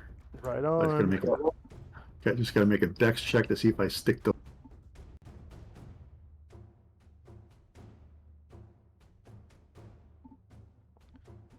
Farm out. Nope. Oh. So you just like try to jump up there and kind of slip and bang. No, I make it up there, but I fall in that square. Okay, so I'm gonna put you to the back, and You can't try to instant stand. Yeah, I can, but I just want to see. I gotta see what's gotta happen to Flop first. Yeah. So Flop, go ahead and roll a dexterity check. I don't actually have to because I got tumbling. Go ahead and roll a tumbling check then. It's still dexterity. If I'm falling from less, I don't need to do a check if it's from less than 10 feet. It says. Yeah, I'm not. That's not what it's for. It's not for damage. Go ahead and roll it. Oh, okay. So I gotta do this stuff here.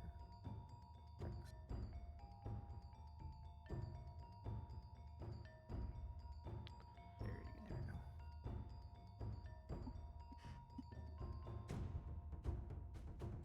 For this one, would I do a positive or negative? For my fool's luck. Plus. So I need to be 100. Plus. Or no, sorry.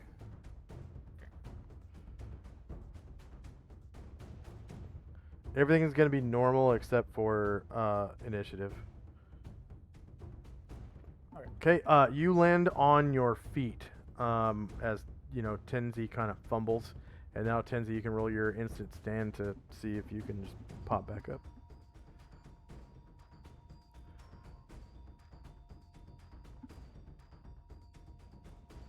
Boom! Just like I meant it. And you do like a kip up into this square, basically. Greastro's dead. Baylor's dead. Erdrin. Okay. Erdrin continues to sneak forward.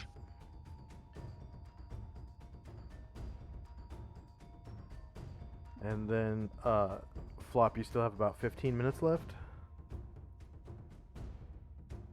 Yeah, about that. Okay.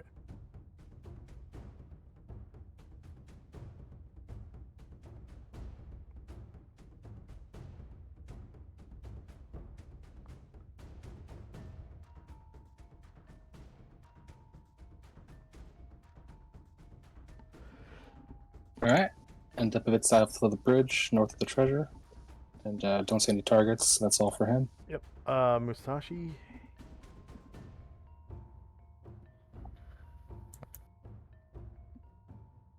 Sashi will move up a little bit. Sees the caterpillar and kind of backs up. And he'll hold his action here. See if anything comes by him. Okay.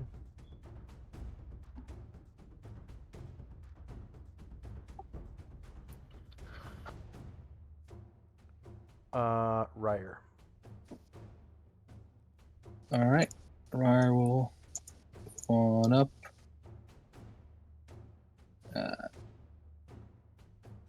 And that's all for him. Okay. Flop. You still have all of your movement and your action because you were basically using Tenzi as a mount just then, and you landed on your feet. So.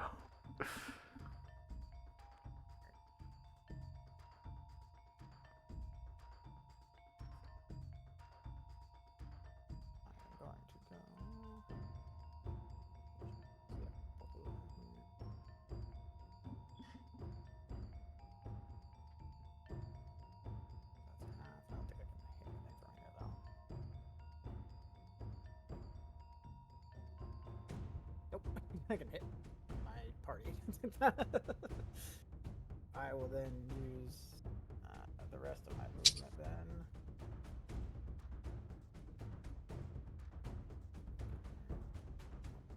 Oh, I have to go around this. Oh, okay.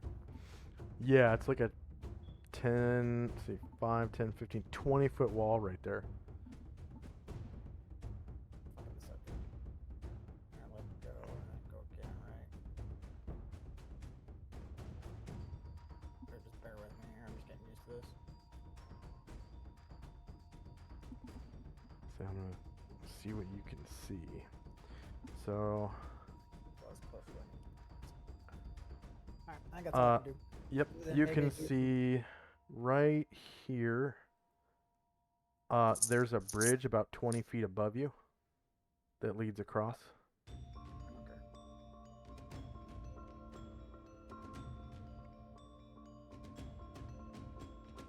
Zalmond. He's just guarding there. Mad Moen. Okay. We will his way up. Oh, hello. Yeah, seeing that big boy, I'll stop briefly front by Zal Almond, and then I'll turn back to Asheril and say, can you sense the evil of that two-headed freak anywhere? So Roll a detective- dex check for Moen. Oh, okay. Because you've triggered a trap. Another one. Anybody can see Flop, he'll just start kind of randomly dancing. Okay, Moen has triggered a saw trap. Your turn is over to avoid, pass a dexterity check, or be slashed. If you pass, move forward 2 spaces as you deftly slide over the slashing blade and instant stand back up to your feet. If you fail, 5 slashing damage from a saw trap, which rises out from a thin slot in the floor. And with a dexterity of 19, it grants you 5 attempts, 4 of which are successful. Move forward 2 spaces. 1, 2. And you can see by the light of your necklace, plain as day, that this caterpillar looks like it's kind of munching on like some mold on the floor. There's like in between the cracks and crevices of the tiles on the floor, there's like some green stuff growing around, and you can see some right here and like especially on the edge of this wall over here. And it seems like it's like eating it the fuck up. Like it must be tasty and nutritious to it. But I mean, to you, I'll let you decide how you feel about it. Yeah, so it's sewer mold. How tasty that might be.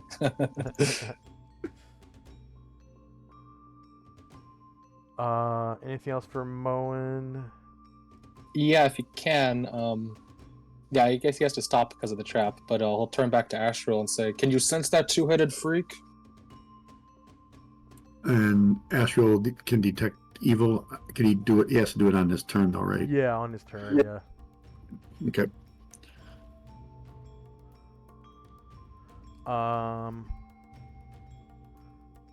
Okay, so Musashi, do you have any movement left? He's just holding where he is. And Flop, any movement left? No, because I was gonna try to climb. I don't have enough to climb. Okay. So I did not realize I walked into a bad spot. So we don't have enough time to play another round. If you have to bounce at 2:30, Flop. So yeah, that sounds good. what I'm gonna do is give you guys the experience for all the shit that you slew so far, which is a lot. So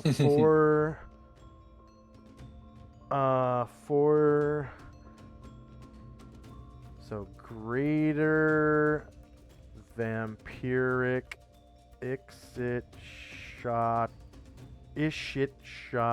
Cheetle.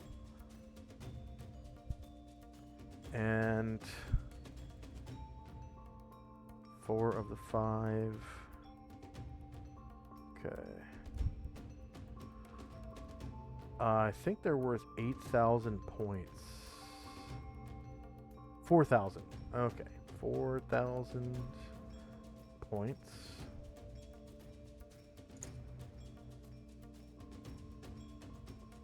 Number of player characters is 3 now. NPCs who are in XP, I think it was 7. Group XP.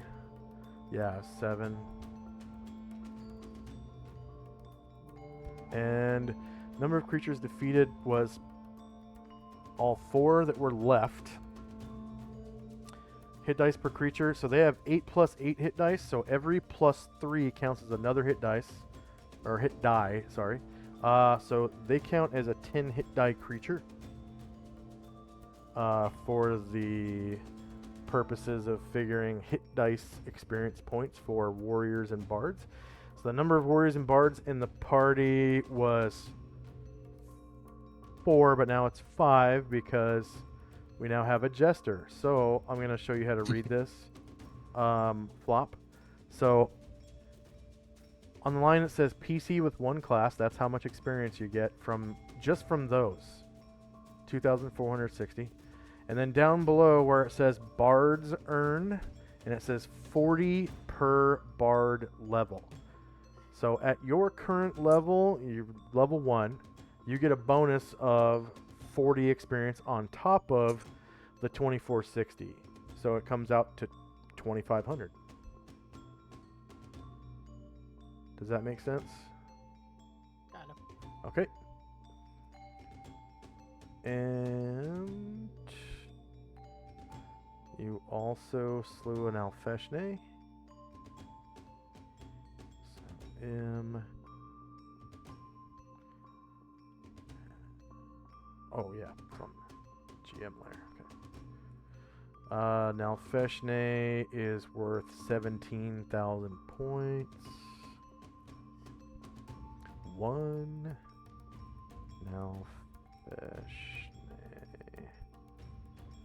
17,000. And now remember, you can't go over 1 below 3rd level. One point below 3rd level. All the rest is XP overload. See, 17,000 points for the Nalfeshne. Number of player characters is 3. NPCs 7. Number of creatures defeated was just the 1. Whoa. Did it go to 1? I think it went to 1. Number of hit dice per creature. So an Alfeshne has 11 hit dice. Number of warriors and bards in the party was 4. Now it's 5. So we'll see. Okay. Yeah, everything works out fine. So that's again, that's 2614 flop, and then down at the bottom where it says bards earn 10 per bard level. You're level 1, so you earn a bonus of 10. So you would be 2624. But remember, you can't go over 1 under level 3 because you can't gain more than 1 level per session.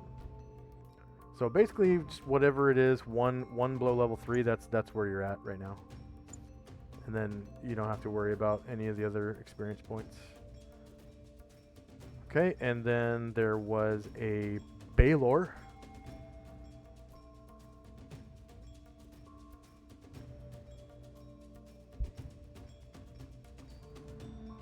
Baylor is worth 46,000 points. So 1 Baylor 46,000. 3 player characters, 7 NPCs, 1 creature defeated in the encounter. They have 13 hit dice. And Warriors and Bards is now 5. Okay. And then the Garistro.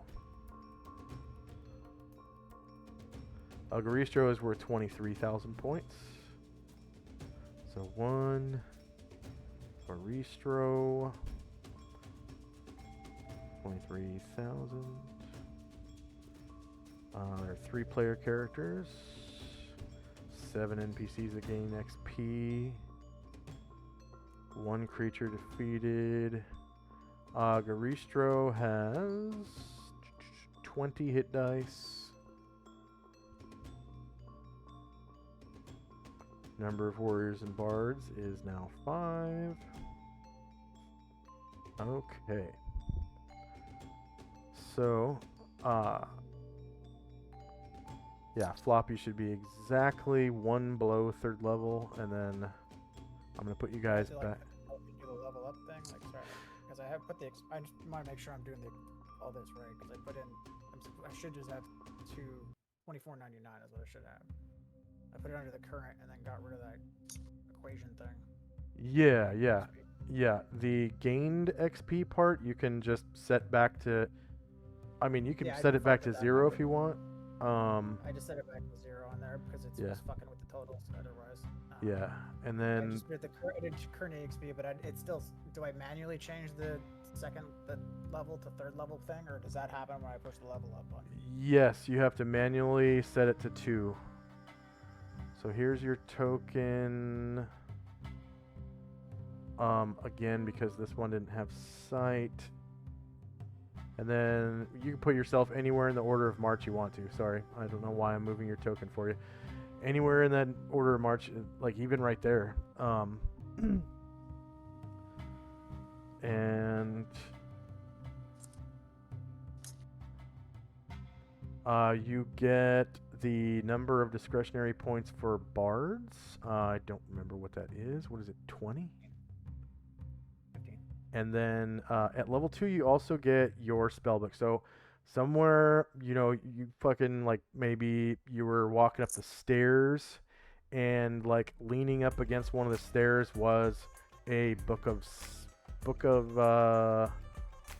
supposed to have 1d4 spells in it. So you found a book that has 3 spells in it. So when I click the icon, I click the little level up button, it doesn't have an option for bard. Oh, let's see. We got mage, special wizard, thief, ninja, scientist, cleric, druid, crusader, monk, fighter, paladin, ranger, and barbarian. If you want, we can figure this shit out later. This doesn't happen to happen right this second, so I kind of got it off here.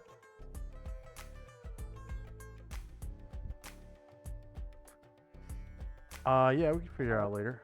Yeah, I got plenty of time this week to figure out the rest of it. so. Okay. And you got to bounce to cook for your guests, so have a Yeah, good so week. I gotta have a shower and shit like that and get ready. So. Yeah. Have a good week. We'll see you next time. Yeah, later, man. And any questions, comments, concerns for me? See you guys. Have a good one. Nope, I don't. Okay. And any well, yeah, I guess that's it. For our viewers, thank you very much for watching. Please like, share, and subscribe. If you're interested in donating to charity, we're taking donations for St. Jude Children's Research Hospital. The children at St. Jude's Children's Hospital, they don't get medical bills. It's all paid for by donations. And so your donations definitely are going to a good cause if you choose to donate. Also, if you want to help out the channel, like just subscribing to the channel, if you're watching us live on Twitch, helps us out immensely. Subscribing, and if you have if your Twitch account shares an email with your Amazon Prime account, you're actually granted one free Twitch channel subscription per month through Amazon Prime. There's a little purple crown symbol on the right hand side of the screen for doing that. And yeah, Prime subbing to the channel helps us out a lot with monetization and all that. And then if you like who we are and like what we do, there's if you scroll down below, there's links to our Patreon and PayPal and whatnot for like a Patreon subscription or just a one-time tip on PayPal. And if you are here to earn channel points to help out the players, so just by watching, you're earning channel points, and you can spend those channel points. Our channel points are called GP, or gold pieces, and gold coins. By earning those channel points, you can use them to help out the players with magic items, heal spells, god wishes, all kinds of stuff. Just by spending those gold coins. So you can grant them magic items and heal them when they're in trouble and all that. And if you stick with our raid, you'll earn a few extra coins depending on your subscription level. So if you subscribe it with your Amazon sub, you'll get extra coins by sticking with this raid. I'm going to try to raid into one of my friends right now. Let's see, we got Dresdy, Raylan, JP. Let's listen to some music with Raylan. She's playing her acoustic guitar right now, and she is a very talented musician and singer. She's a real life bard right here, and we're gonna raid into her channel. She's excellent. I watch her probably once or twice a week. And we're going to raid into her channel right now. Here we go. Bye-bye.